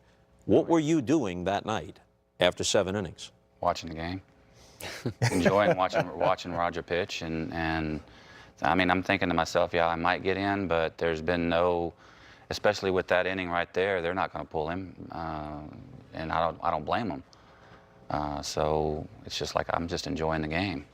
Well, here is John McNamara's account of what Clemens said as he came off the mound at Shea Stadium and entered the dugout after the 7th inning. He came off the mound in the bottom of the inning, and we were waiting there at the steps to congratulate him, getting out of the 7th. And he came down the steps and he said, "That's all I can pitch," quote unquote. And my answer to him was, "You got to be shitting me." And he said, "No." And he showed us his finger, middle finger of the right hand, where he had the start of a paper tear on his middle finger. And we'll correct this right here and now. He had no blister whatsoever. And how that got started, I don't know. But it got spread rapidly, and it continued over the next 2 years. About the blister took him out of the ball game. And that is not the case, as sure as I'm sitting here. All right, we are into a little bit of a he said situation here, because last week I spoke with Clemens, and here's what he had to say about what happened after the 7th inning. Roger Clemens. I think I was getting ready to hit, and if I'm not mistaken, McNamara pinched hit Mike Greenwell for me. So again, I don't know why he would say something like that if it was to deflect attention from the game. My recollection is I was at the bat rack putting my gloves on, or getting my bat, my helmet, or whatever, and getting ready to go hit. I think I only given up 4 hits. So, I've pitched 100 pitch games. I pitched 150 pitch games. I think I threw a 164 pitch game at some point in my career. So, I don't know where that came from. So no question in your mind, you expressed clearly that even though, yeah, you had a little problem with your finger, you could continue, and you wanted to continue, and you expected to continue. Yeah, I mean, again, little problem with my finger. If they're saying they didn't see anything with my finger, I mean, there was blood on the baseballs and crazy things like that, but it wasn't going to affect me to continue. All right, we still have more reaction from John McNamara, as well as some thoughts from Bill Fisher, the pitching coach, and Charlie Moss, the Red Sox trainer. But guys, as you hear the first couple of comments from your manager and your pitching ace, what do you think? I think I really don't want to get in the middle of this, if you want to know the truth. All I know is what I knew of Roger Clemens. And Roger, he was the guy that went 9. And it was to win the World Series. I know in his mind, if I had to put words in his mouth at that time, I'd probably think he's thinking, I got all winter to rest, and he's going to throw it all out there.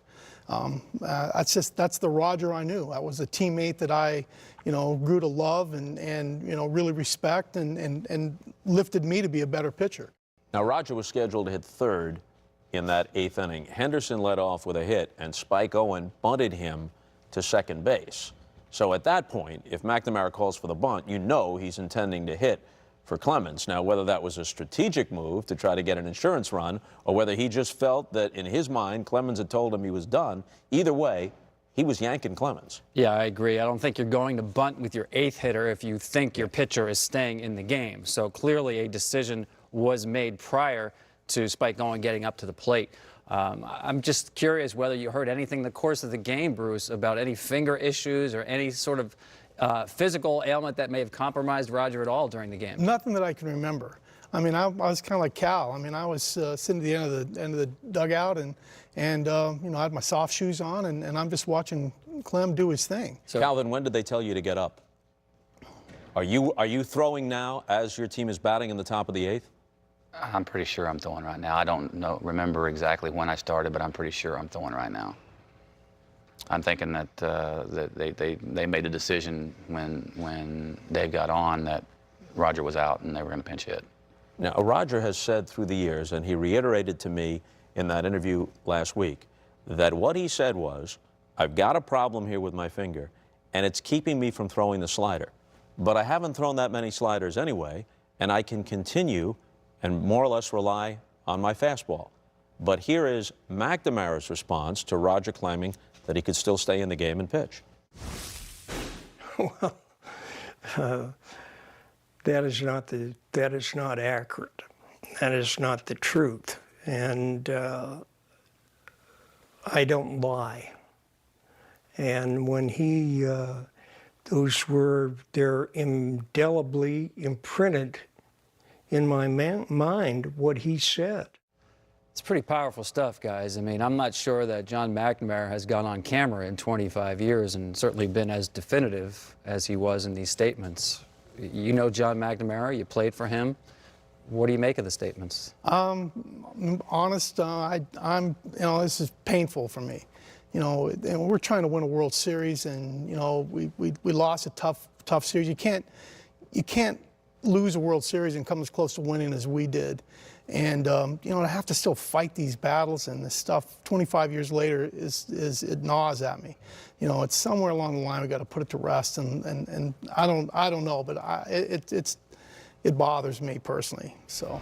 Well, I doubt we're going to put it to rest tonight, but let's finish with what we've got here. Charlie Moss, the trainer, told us that he took a look and he saw something on Clemens' finger, but as he put it, it was nothing of great consequence.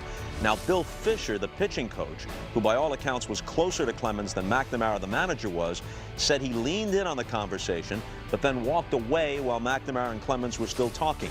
He continued on by telling us, Mac turned to me and he said, get Schiraldi ready.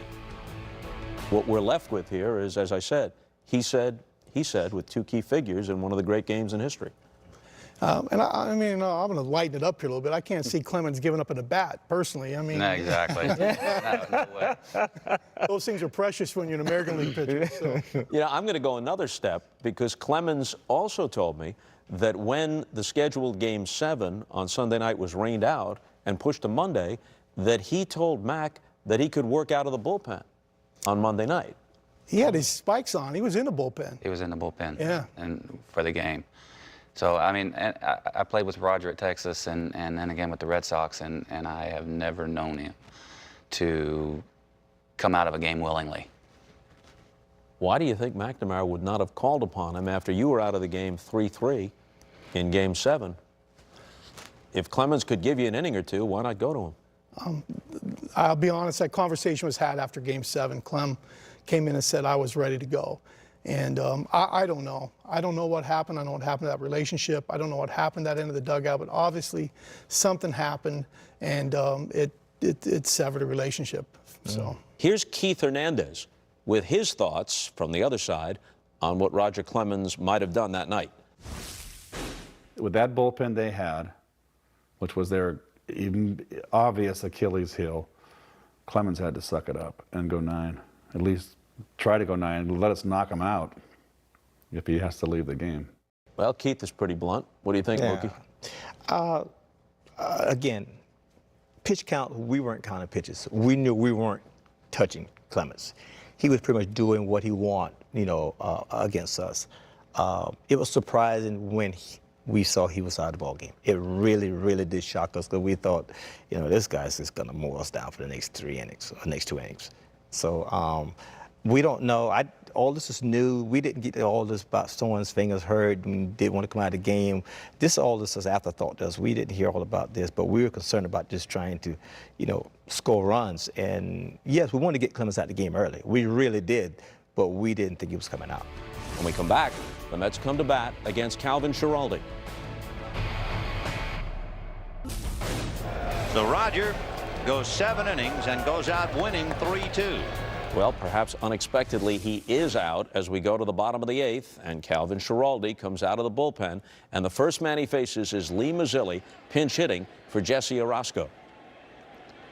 My thoughts here again, not to walk anybody, get ahead and see what happens. I mean, we knew he could hit a fastball, but that's what I throw, and so I'm just trying to get ahead. Big pinch hit from Mazzilli leading off the bottom of the 8th. Now, a lot of interesting things are happening here. Davey Johnson could have double switched and didn't, and Mookie, that would have taken you out of the game. Yes. He didn't do it. And he lost Jesse Orosco. Lost Jesse Orosco with a single pitch. Yeah. Orosco got Buckner out to end the inning, but now he's out of the game. Calvin, you make the play at second, but it doesn't work on the bunt. That was an attempted play. I just didn't gather myself. I threw from down low. I tell my pitchers to always throw up top, and I throw it sidearm and make a terrible throw. So Dykstra with the attempted sacrifice, and it turns out better than that. The Mets have first and second and nobody out. The discussion here is what? I have no clue. I have no idea. Punch out the side, I think. I'm thinking you got the third base line, but... Well, you have to think of bunt plays again in order here with a guy like Backman, first and second. Yeah, he was very, very, very good at bunting. I mean, he could bunt, you know, either direction. He really bailed us out many a days with his bunting. So after a Keith Hernandez intentional walk, Gary Carter is at the plate. Backman with the successful sacrifice. Base hit could give the Mets the lead. Sac fly could tie it again. The count went to 3-0, and he's hacking on 3-0 here. And that gets the run. I'm actually thankful for that in a sense. I mean, yeah, you give up one, but you got your second out, and you're still in the game. The lead run is not scored yet. You've given up a one-run lead, but there could have been a lot more. Could have gotten a lot worse. I agree. I'll take the out for the run right there. Yeah, absolutely. So now here's Strawberry. Game tied at 3 in the bottom of the 8th. I don't even remember what happens. That refresh your memory? That refreshes my memory. Thank you. I think about at this point we're still. I mean, it's a 3-3 game. We haven't gained anything. We lost our lead, but we're still feeling good about ourselves, and we're not down. So there's always a chance. The score is tied 3-3, but some things have happened or not happened that will have a significant effect coming up shortly. As we talked about when you were here with Bill Buckner, when we focused on Game 6 in the 20 Greatest Games series, when Jesse Orozco came in and retired Bill Buckner through one pitch, you had made the last out in the preceding inning. Yeah. And so he could have double switched and kept his best reliever in the game, and you would have been out. And the whole thing, I mean, they could have pinch hit for Buckner, right? Baylor could have hit for Buckner. You could have been double switched out, and the two primary actors in one of baseball's great dramas would have been removed. As it happened, after Strawberry flied out there, he was double switched out of the game. Yeah. And that did not endear him to Davey Johnson. No, I'm not sure if you were aware of that at the time, Mookie. Not at the time. After the game, he made his thoughts well known. Well, Straw has been known for speaking his mind. Now, we didn't know. I wasn't aware that Straw was going to be out of the game. I'm looking at okay, somebody's missing, and Straw's gone. And it did come across everyone's mind, well, why didn't he take me out? And that still is a puzzle. Well, this much we know for sure. Each team failed to score in the 9th. We go to extra innings. It's Rick Aguilera now out of the Met bullpen. It's his second inning of work. It's the top half of the 10th. Dave Henderson, who seems to be in the middle of everything, is at the plate. And again, Vin Scully with the call on NBC. And a drive to left. Going back on it is Mookie Wilson, and this one is gone. Henderson has done it again. At this point in the game right here, I'm out of the game. They've told me I'm out of the game because I'm due up to hit, and then Dave does that, and I'm already sitting down, relaxed, and now I've got to find a bat and find a helmet to put on to go up and look stupid swing. So great. your spot is coming up when in this inning? After Henderson? After Spike next, and then me. So mentally, you've basically shut systems down. Yes. You're out of the game. I'm out of the game. But now I'm back. Now he hits the home run. Now I got to scramble to find a helmet and to find a bat. And as it happens, Boggs delivers a double. You don't do anything at the plate, no surprise. But Boggs delivers a double, and Barrett, who simply refuses to be retired in October, gets a base hit, and you've got an insurance run. You're up 5-3. I'm going to go back to what Calvin said. I thought that was very interesting. It doesn't sound, correct me if I'm wrong, Calvin, that it was not presented to you conditionally, that if this happens, you're in, or if this happens, it's just you're they not said in. you're done. I mean, we're not expecting Dave to go up and hit the home run the first pitch. Hopefully he gets on, Spike bunts him over, or whatever. So, yeah, things changed when he hits the home run, and now I've got to try to refocus, and obviously didn't do a very good job of it. So that did have an effect, huh? I'm guessing that had an effect. I mean, I get the first two guys out, and then I make a couple bad pitches. All right, let's take a look. The Red Sox are 3 outs away from their first World Series victory since 1918. Calvin, in his 3rd inning of work, faces Wally Backman leading off in the New York 10th.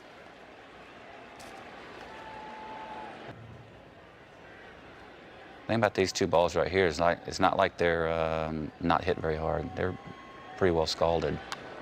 Well, he pokes this one to left. Yeah. And Rice comes over to take it. By the way, looking at you on the mound, less hair on top, a whole lot more on the chin. Now as opposed to then. Now here's Keith. Yeah. This ball's hit. Just happens to be a big ballpark. And Henderson tracks it down, 2 outs. Now, Hernandez noted to us that he picked up on the fact that after being removed from the game, Clemens shaved. He had some growth through his 7 innings of work, and now here he is on the bench clean shaven. When I mentioned that to Roger, Roger said, you know, he's right. that's true. I did shave in anticipation of the celebration, but wasn't Keith up to some stuff of his own? Because Keith had cheerfully admitted, in fact, I interviewed him on NBC immediately after the game. He's pouring champagne on everybody's head, and he admitted that after he made that second out on the long fly to center field, he went back into the Met clubhouse, thought the game was over, and downed 2 Budweisers. Yeah. And then when the Mets began to rally, superstition, he couldn't leave his seat. Yeah. Now, suppose the game had remained tied. He would have gone out for the 11th with a buzz going. He probably would have. He's very superstitious. Keith is, He might not have left that seat. So Roger says to me, hey, granted, I shaved, but who's Keith to be talking? It happened. It was in the office of Davey Johnson. Yeah. And that's why you'll see when the game ends, if you look for Keith Hernandez, don't bother. You won't find him. I got to ask you, Calvin, though, when as an athlete, you try, obviously, just stay in the moment, don't think big picture. What are your thoughts there, knowing you're only 1 out away from winning the World Series? I'm thinking the game's over, and instead of thinking that who's up next and what do I got to do to get him out, because I'm feeling pretty good about it, and then it just kind of, I make a bad pitch to Kevin, I fall behind Gary and make a bad pitch to Kevin. Because that's already been said too, that I played with Kevin in the minor leagues. And hold on, let's catch up with that in a minute. 2 outs, nobody on, and as Calvin said, Gary Carter, for the moment, is the Mets' last hope, and their dugout doesn't look like it has much hope. And I fall behind Gary 2-0, and just, I figure I can just throw it in there and hopefully he gets himself out, and he didn't. Okay, so here comes Mitchell, with whom you had played in the minor leagues, and he feels like he knows what's coming. He feels like he knows what's coming because I'm going to throw it to him, because I watched him for 2 years and could not hit a slider. And I told him, I'm going to get you out with a slider. And he hits a rocket to center field. It's a hanging slider right there. He's waiting on it. So is your heart thumping a little bit now? Yeah, I'm a little racy right now. We have to feel good. I still feel good. This is 0-2 right here, and this is one of those where I'm trying to throw the ball up. I'm trying to throw a high fastball, and I get it in, but not in enough. He just kind of fists it, not hit well. Yeah. Loops it in over Barrett, and now they're within 1. Here comes Carter. And it's 5-4. It's too good of an 0-2 pitch to throw right there. And it catches way too much of the plate. So the Mets were down to their last strike, and Knight fought it off. The tying run is now at second base. The potential winning run is at first, and McNamara surveys the situation, and he's going to decide that you've had enough, and he's going to call for the guy you had replaced not that long ago as the closer, Bob Stanley. Well, he brought Bob in because I think he faced Mookie in game 4 or 5 before, and I think he got a ground ball out or something like that, and that was a good. I think Mac thought that was a good matchup for Steamer to come in. Calvin, when you see the picture walking off the mound there, what emotions does that bring back? Obviously disappointment, but what do you feel, going back 25 years? I'm disappointed in the results of what happened in this game and the results of what happened in the series. But I've had a lot of people ask me, would you change it? And I said, my thought is I wouldn't change a thing. Because what happens here has made me the person that I am. And I don't think I would, I know I wouldn't change the person that I am right now if it could change the results of this. Because I like who I am right now. St. Michael's Crusaders, you're the baseball coach at that school in Austin, Texas, and have been for a long time. And you told us you don't think many of your young players are really that familiar with your career. If they see this show, it's going to be an eye-opener for them. It'll be an eye-opener, but, some of the things that I've said will point out to the things that I'm trying to teach them about, like a 0-2 pitch, on why you don't do it, because a bad 0-2 pitch cost us the World Series. That's some of the things I preach. I mean, I learned a lot from what happened here, and like I said, I wouldn't change it because of the person that it's made me. I admit 2 runs down, two strikes and 2 outs you know, but it ain't over yet.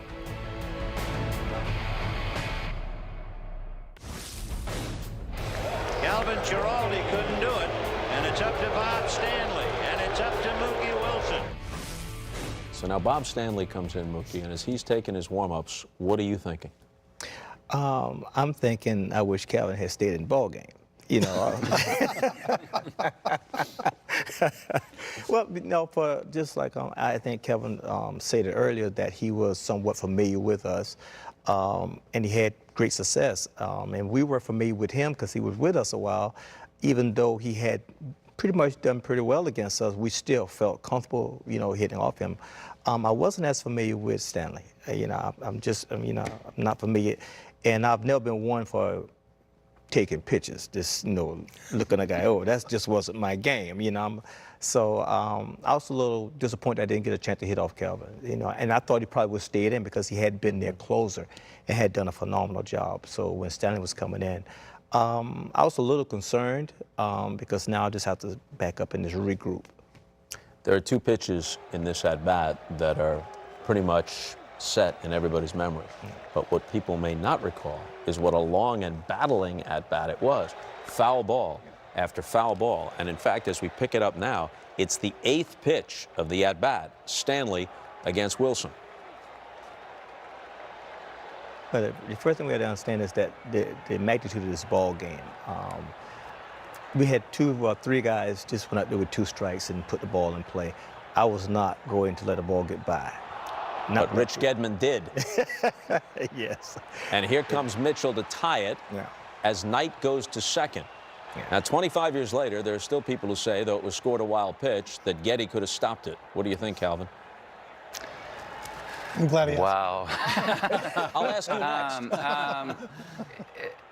Well, the thing about that is looked like Geddy set up to the outside and the ball comes inside. And if you're hoping that it's going outside, and he throws it in this far, and it looked like it kind of cut in, which his ball usually didn't cut in, but it looked like it moved that away. That's a tough one. That's a tough one to get a hold of. Now you can no longer make the last out of the game. Now you're looking to win it, not just survive. Well, that was the beauty of the whole thing. I was up there. We were down a run. I'm still up there, and now the score is tied. It's only one way I can go, and that's up. I can't lose the ball game, and it really relaxed me a lot. It allowed me, you know, a little more freedom to be a little looser at swinging at some pitches. And I probably, if I'm a little tighter, I probably miss most of those pitches. By the way, we saw Kevin Mitchell get that hit and score that tying run there. Legend has it that he had been back in the clubhouse. Legend has it. Truth?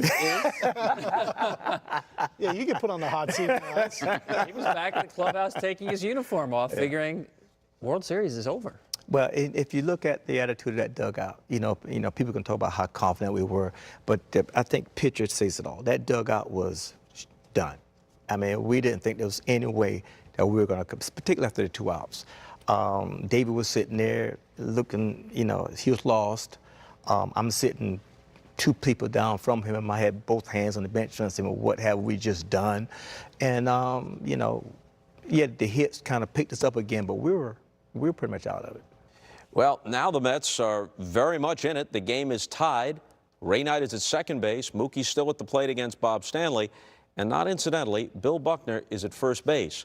In every postseason victory the Red Sox had to that point against the Angels when they won in 7 games, and in their previous 3 victories in this World Series against the Mets, every one of them, Dave Stapleton had ended the game as a defensive replacement on the field in place of Bill Buckner. But not on this night, not in the bottom of the 10th of Game 6 of the World Series. We asked John McNamara about his decision to leave Billy Buck in the game. The case is that Buckner was the best first baseman I had. And Dave Stapleton has taken enough shots at me since that he didn't get in that ball game. But Dave Stapleton's nickname was Shaky. And you know what that implies. And no, I didn't want him playing first base to end that game. And it was not any sentimental thing that I had for Billy Buck to leave him out there. He was the best first baseman I had. I'm curious to your reactions there as you hear this. I mean, as you mentioned, Stapleton is on the field for each Red Sox victory throughout this postseason. He played 39 games during the season. 23 of those he came in as a defensive first baseman in the 8th or 9th innings. There seems to be a pattern that doesn't hold true for Game 6. When you hear John McNamara's explanation, what do you think? Man, why am I getting these questions? What do I think? I think that he made a heck of a play in Game 1 to save that victory. And I'll be honest, I'd never heard Dave Stapleton called shaky. So that's a news flash for me. So I like Stape. I thought he's a heck of a player, and he added to our team. He came ready to play every day. And, you know, he didn't get a lot of opportunities that year, but, you know, he did what he was asked to do. So, you know, I never heard that before. And I hate getting in the middle of these things. We got too many of this out of this World Series. You know what? Even if John says now that sentiment had nothing to do with it, you couldn't blame a guy for wanting to reward Bill Buckner. In fact, you might think well of him for wanting to reward Bill Buckner because he wasn't just a good player. He was, in an athletic sense, a noble player. The way he had carried himself his whole career and throughout that postseason hobbling around, and he wanted him to be on the field maybe to really feel it when it finally happened. I mean, that's noble, but that's not what you do in a World Series, for me. I mean, you make the decisions you've been making all year long, and you go with what's going to win for the team. And we love Buck, and like I said earlier, we don't go to the World Series without him. And you know what he did, it was, you know, our respect for him is immense. But those are the decisions I think you don't make to win a World Championship for a team. And but if that's a decision, he felt that way, and you know, then go with it. But, you know, I'd never heard Stape called shaky before, and, you know, that's news to me. All right, Bill Buckner was here along with Mookie Wilson a few months ago as part of our 20 Greatest Games countdown, and they watched as we replayed that fateful moment. Let's take a look. Little roller up along first, behind the bag. It gets through Buckner. Here comes Knight, and the Mets win it.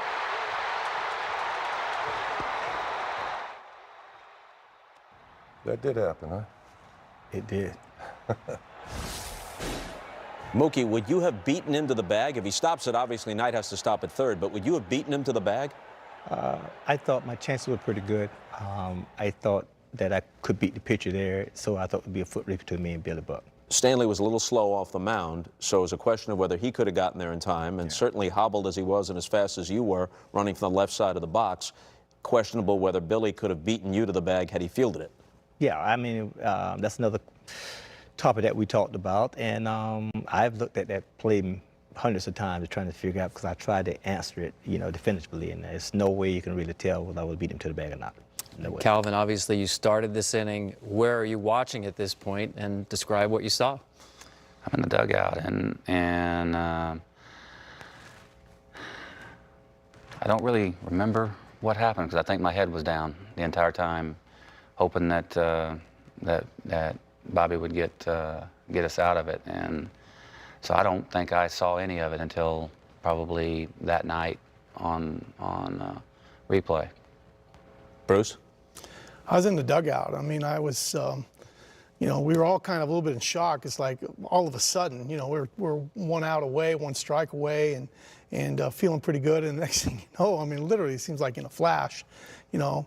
But, you know, when we went in the dugout after the clubhouse after that, I mean, you have to remember, we knew how the Angels felt now. That was kind of our mantra, you know. We kind of stole one from them in Game 5, you know, where they were a strike away. And, you know, so that was, you know, wasn't the end of the world for us. We lost the game and a chance to win the World Series, but we still had another game, so. Well, here's what Bill Buckner and John McNamara told us about what happened on that play. My last thought catching ground balls, watch the ball into your glove. But for years I couldn't figure out how I missed that ball. And if you go back and you look, you know, and I was being so careful, I planted my left foot to stop, you know, to make sure I watched the ball, and that glove, my momentum when I planted my foot, that glove kind of closed up. And the ball, you know, normally if you look up and don't watch the ball, you're going to, you know, the ball goes underneath. You're going to look up. Well, this ball went over here to the right side. pocket high, but to the right side. That glove, when I planted my hand, that glove just closed automatically. Ball went right by there. Should have threw that glove away the year before. I would take the blame, the full blame, if the ball was hit to Buck's left, or his right, and he couldn't get to the ball because of his ankles.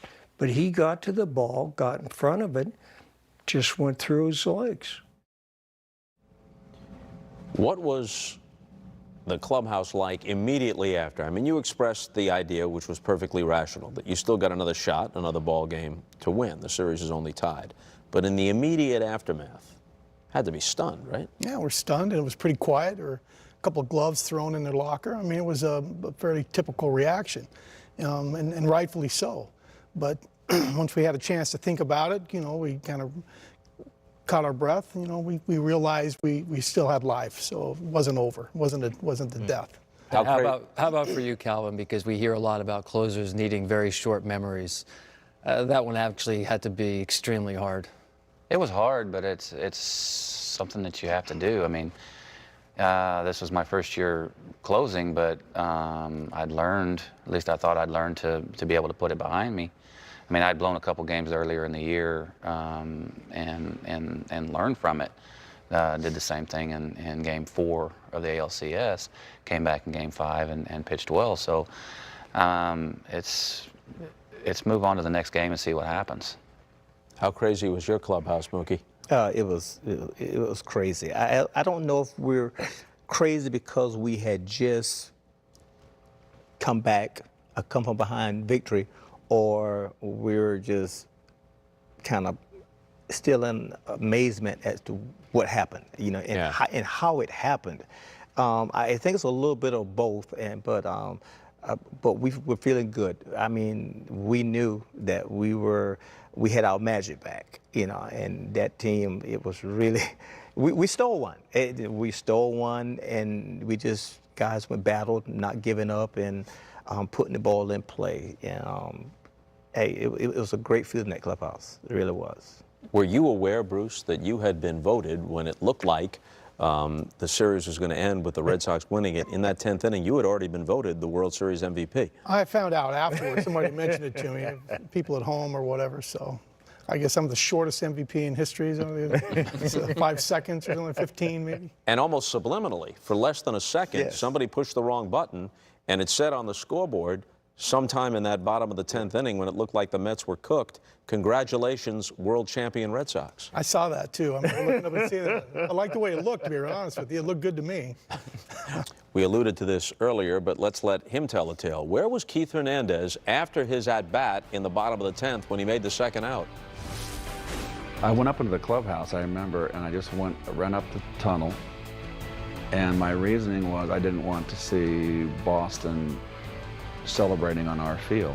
And then all of a sudden, we're watching on TV, and all this stuff starts happening. I didn't get out of that chair. Baseball players are very superstitious. I did not go back on the field for the celebration at home plate because I did not feel that I deserved to be there, and I waited for the team to come up the tunnel and greeted them there. That was an incredible comeback, and I was not going to have to look at Boston jumping up and down on our infield. The momentum shifted in winning in Game 6. It was over. If we could do what we did coming from 1 strike away from and 2 runs down, 2 outs, and coming back and winning the ball game. No circumstance could be more dire than that coming in Game 7.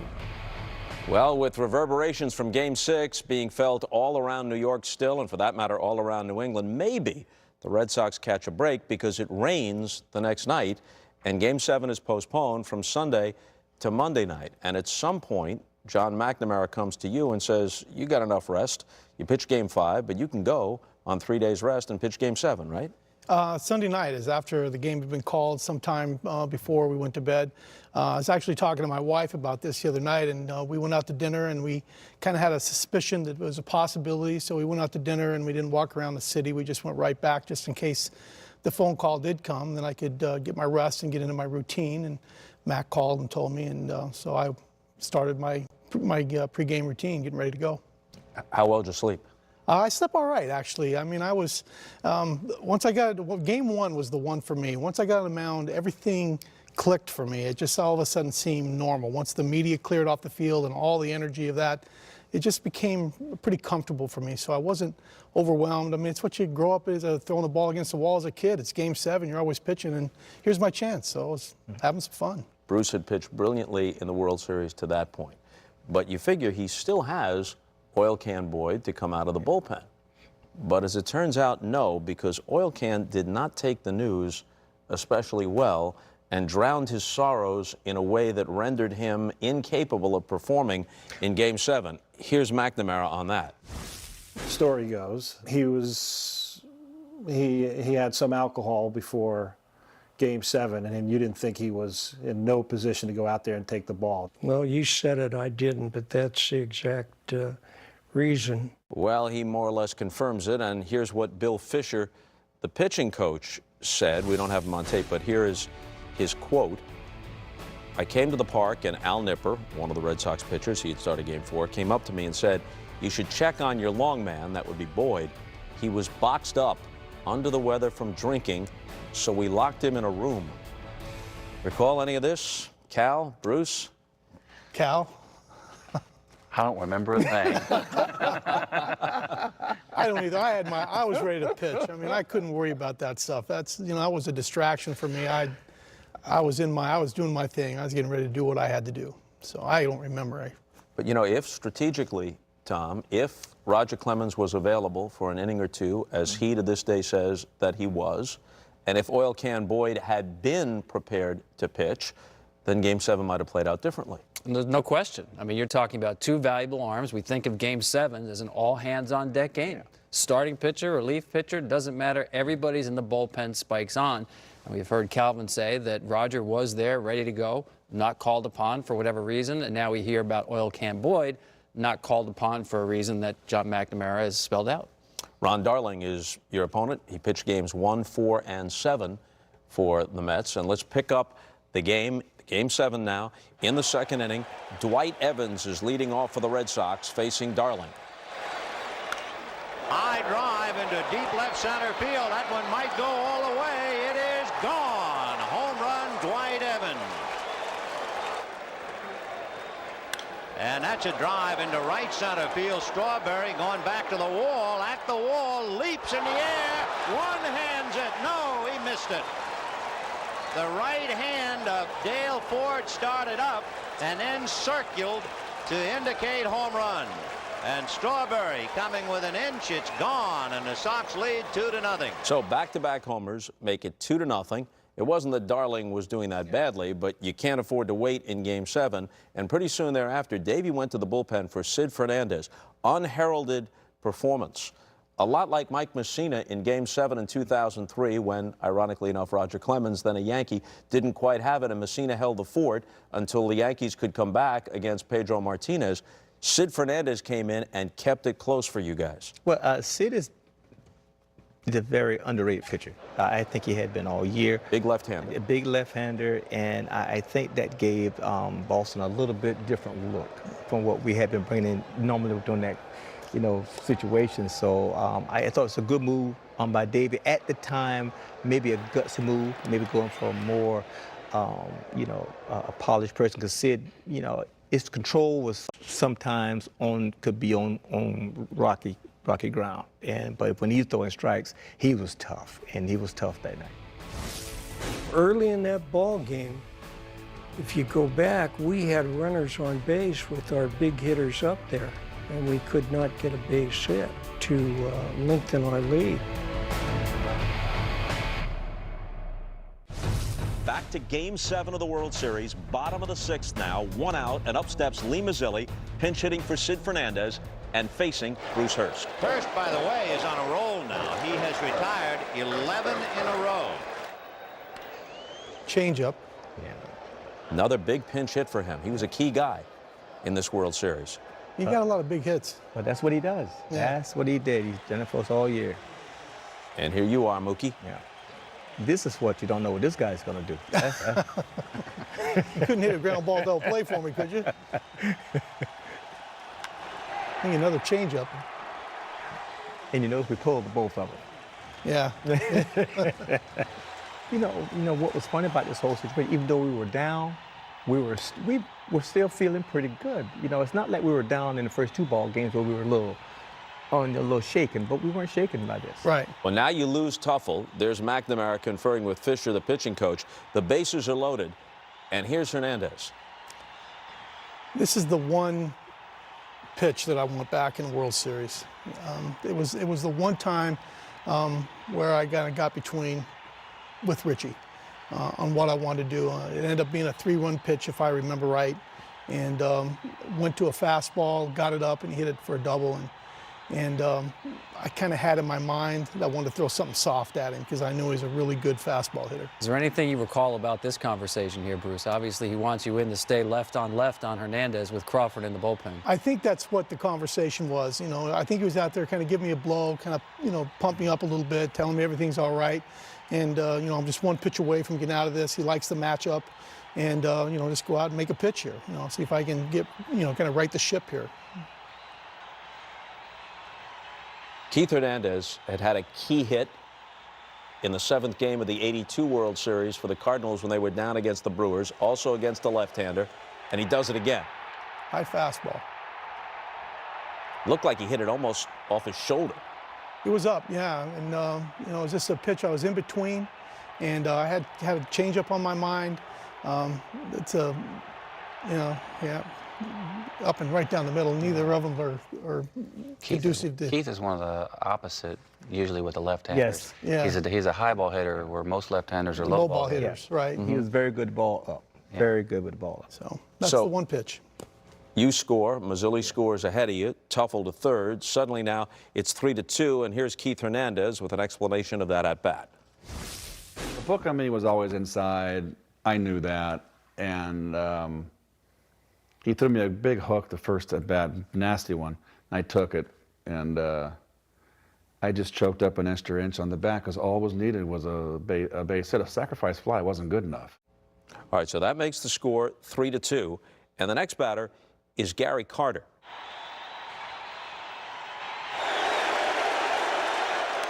Hit in the air to right field. Here comes Evans. It's gonna be caught. No, he didn't hold it.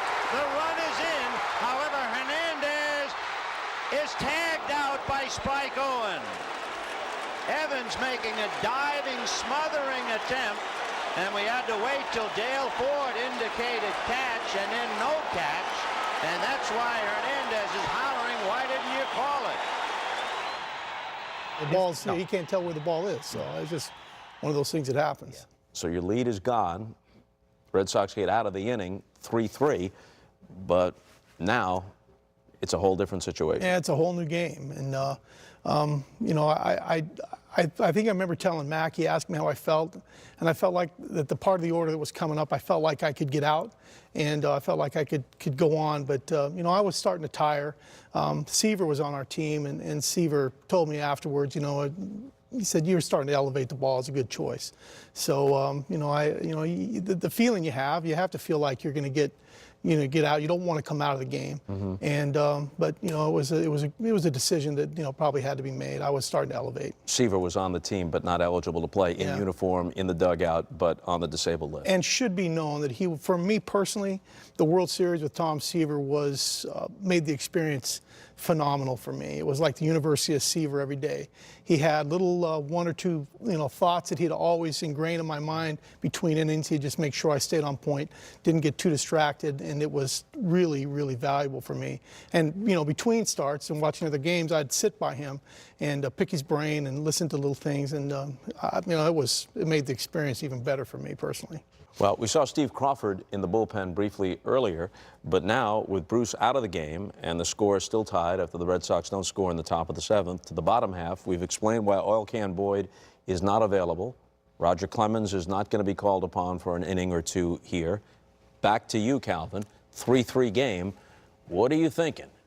It's only 48 hours since things kind of fell apart in Game 6. What are you thinking now? Well, I'm thinking I'm feeling all right just because I've had the extra day with the 3 innings the night before, whatever it was. I'm feeling pretty good until this pitch right here. got it high, a high fastball, and not anywhere close to where Getty was setting up. It looked like a little bit of a shake on the pitch selection right before that. That's the shake-off sign. Just an automatic shake-off. I only had 2 pitches, so I wasn't going to throw a curveball, and Getty wasn't going to call it, so we know that wasn't happening. It was A or B. Yeah. So Knight, who had scored the winning run in the crazy Game 6 2 nights before, homers as the leadoff man in the bottom of the 7th. That makes it 4-3. The Mets tack on 2 more, and they lead 6-3. But if the Red Sox were going to roll over and die, it wasn't going to happen just yet. We're going to go to the top half of the 8th inning, and you guys are down by 3, but not quite ready to quit. No, there are a lot of outs left. Top of the 8th, Evans at the plate after singles by Buckner and Rice. He drives one into the gap. Billy Buck scores. Sort of. Right? Rice scores, and it's 6-5. That chases McDowell, and here comes Orozco to face the left-handed hitting Gedman with Evans at second and nobody out in what is now a 1-run game, and a line drive that's caught by Backman. Evans dives back in, but the Red Sox are unable to move the man to third. How about that play by Evans? So can he Yeah, get back? Get back. Yeah. It was a rocket. Here's our Mr. October. Don Baylor's got a bat as Henderson strikes out. Henderson had been Mr. October, but that time Orozco got him. And here comes Baylor, who had started the rally in Game 5 of the ALCS in the top of the 9th against Mike Witt with a 2-run homer.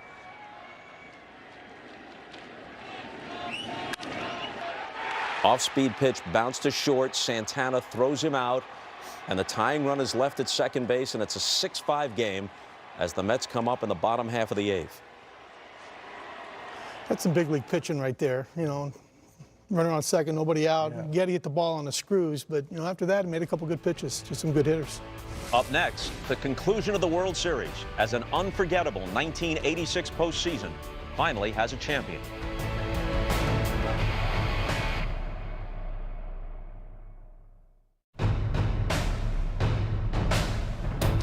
Welcome back to a postseason to remember, 1986. We head now to the bottom of the 8th of Game 7 of the World Series at Shea Stadium. The Red Sox have cut the deficit to 1. It's now 6-5 Mets. Al Nipper comes out of the bullpen in relief of Calvin Schiraldi, and the first man he faces is Darryl Strawberry. Again, Vin Scully. High drive into deep right field. Evans back at the wall. Gone. Now that ball was hit a mile high, but didn't take. Darryl took a lot longer to get around the bases. That ball took to get out. This is a 30-second home run shot right here, Mookie, and I think we know why. It really wasn't directed at the Red Sox. Yeah.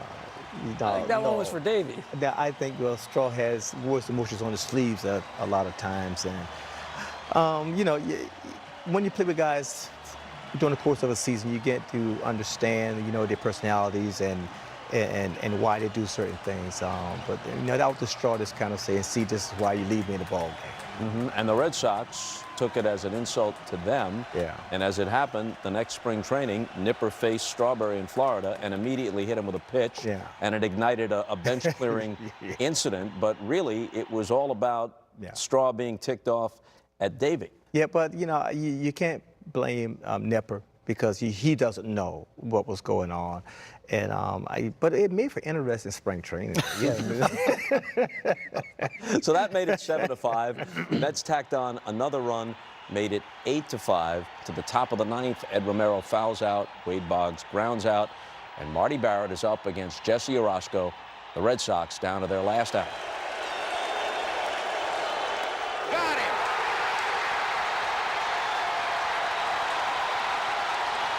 You could feel Shea Stadium shake. Yes, you could literally feel it shake. Yes. I tell you the one thing that we did notice, and I'll make a note of this, is whenever I see this, I look in you guys' dugout, and you guys had the same look that we had in Game 6. Except for we didn't have a Game 7 to go to after that. That was it for us. The book closed right there. Well, you talk about the thrill of victory and the agony of defeat in the immortal words of Jim McKay. You felt all of that October. It was a postseason to remember. It was unbelievable. I mean, we rode every possible emotion through the playoffs and through the World Series, and you can't come any closer to winning a World Series and lose than we did. You just can't. And it was tough. It was the thing that got me through the whole thing was the next spring. That's where we just never let it die. We're still picking the scabs from what happened in Game 6 in the next spring, and it made for a real long year in '87. I got to ask you, there is a team that I think knows how you feel. Yes. 2011 Texas Rangers. Yes. One strike away. Yeah. Your club threw 16 pitches with the chance to get the out to win the World Series, 4 of them with 1 strike to go. Texas threw 9 pitches in that situation, needing 1 out, 3 of them 1 strike away. The only 2 teams to get that close without closing it. When watching the Texas Rangers, what did you guys think? What did you feel? Been there, done that. I mean, I felt for Ogando that when he hit, I can't remember who he hit with the curveball, and I'm just going, I told my wife, I said, been there, done that, and all he did was overthrow it, try to make a perfect pitch, and I just felt for him. Isn't that the beauty about baseball? I mean, no offense to football, but it would be great if we could just kneel down for the last 3 outs. Didn't have to throw the ball. We'd be wearing the ring, and you guys would be in second place. But you have to throw it. I mean, they make you get all 27 outs. They all have to be recorded, and it's the beauty of the game. You know, I think baseball, that would have gives you. I mean, the way you guys made it through the playoffs and then finally to the World Series, and where we had to fight and scrape against Houston, and you know. It was just, I thought it was a phenomenal year for baseball. You know, I know we had a great year, but for baseball in general, for any baseball fan, forget whether you're a Boston fan or Met fans or whatever, that was the greatest year for baseball, I think, I've been involved with. You know, the thing that I found, Tom, no matter who wound up winning or losing, when we brought the participants together for any of the 20 greatest games, or now for a look at both LCSs and the World Series in '86, there's a real respect and kinship among the opponents, not just the teammates. There's no question. I think intense competitors on both sides, but I think, correct me if I'm wrong, I think you guys understood what you were a part of, that here we are 25 years later, and we're talking about the competition, and you guys were lucky enough, even though I know you don't like the results on the Red Sox side, but lucky enough to take part in this postseason. Yeah, it was a privilege. We both teams were fighting their own demons. You know, you two guys fighting the curse. Yeah, you know, exactly. And the Mets hadn't been top of the charts for a long time, so we each had our demons that we were fighting. And I think that part of what made that series so good, and I think that's part of what made that the error by Billy, you know, so bad. I mean, it was an error. I mean, how many errors have been made? I mean, you know, it was a big time on a big stage for 2 teams that were struggling to regain an identity as Major League franchises. Mookie, thanks. Bruce, as always, thanks. Double appearances, encore appearances for you guys. Calvin, a lot of us in the baseball world hadn't seen you in a while, so thank you. Thank you for having me. It's been a pleasure. Thanks to all 3 of you. Tom, sit tight. There's more to come. Let's hear from Keith Hernandez. He wasn't in the clubhouse during the celebration this time as he was in Game 6. He was right in the middle of it after Game 7. So there's Jesse with the big final out, and then it's over. And I remember I got in the bottom of that pile. It was right, Kevin Mitchell's face was right in my face, and we were pinned at the bottom of the pile. I couldn't move. And we were just right here looking at each other and just laughing because we couldn't move.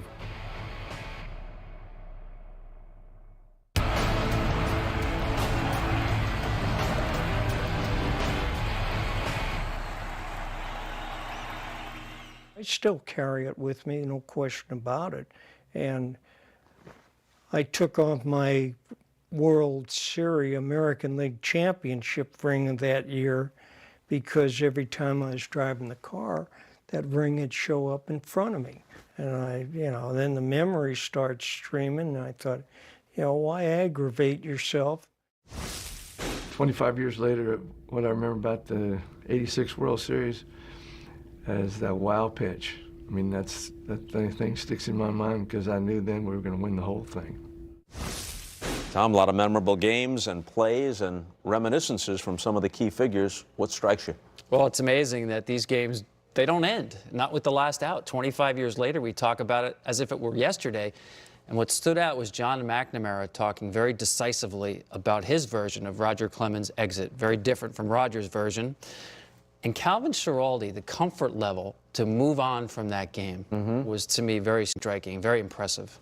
And the fact that even the Red Sox who wound up losing it, at least those who are here in the studio, they have a certain pride about having been part of it, as painful as it was, a pride about having been part of such a memorable LCS, which they won over the Angels, and World Series, which they lost to the Mets. 3 weeks of incredible baseball. It wasn't just one game, 1 week, 3 weeks. Amazing. That's why it was a postseason to remember, 1986. Well, that pretty much states it right there, doesn't it? And the Mets are down to their last out. It's so quiet in New York, you can almost hear Boston. It was on the big screen. And he came out, and I remember saying, look at that son of a gun went up there and shaved. Because he always, remember, Clemens always pitched with a 4-day growth. I said, this guy thinks he's got it, they got it. Calvin Schiraldi trying to finish off the Mets and the 1986 baseball season. Lined into left field, base hit for Carter, and the Mets are still alive.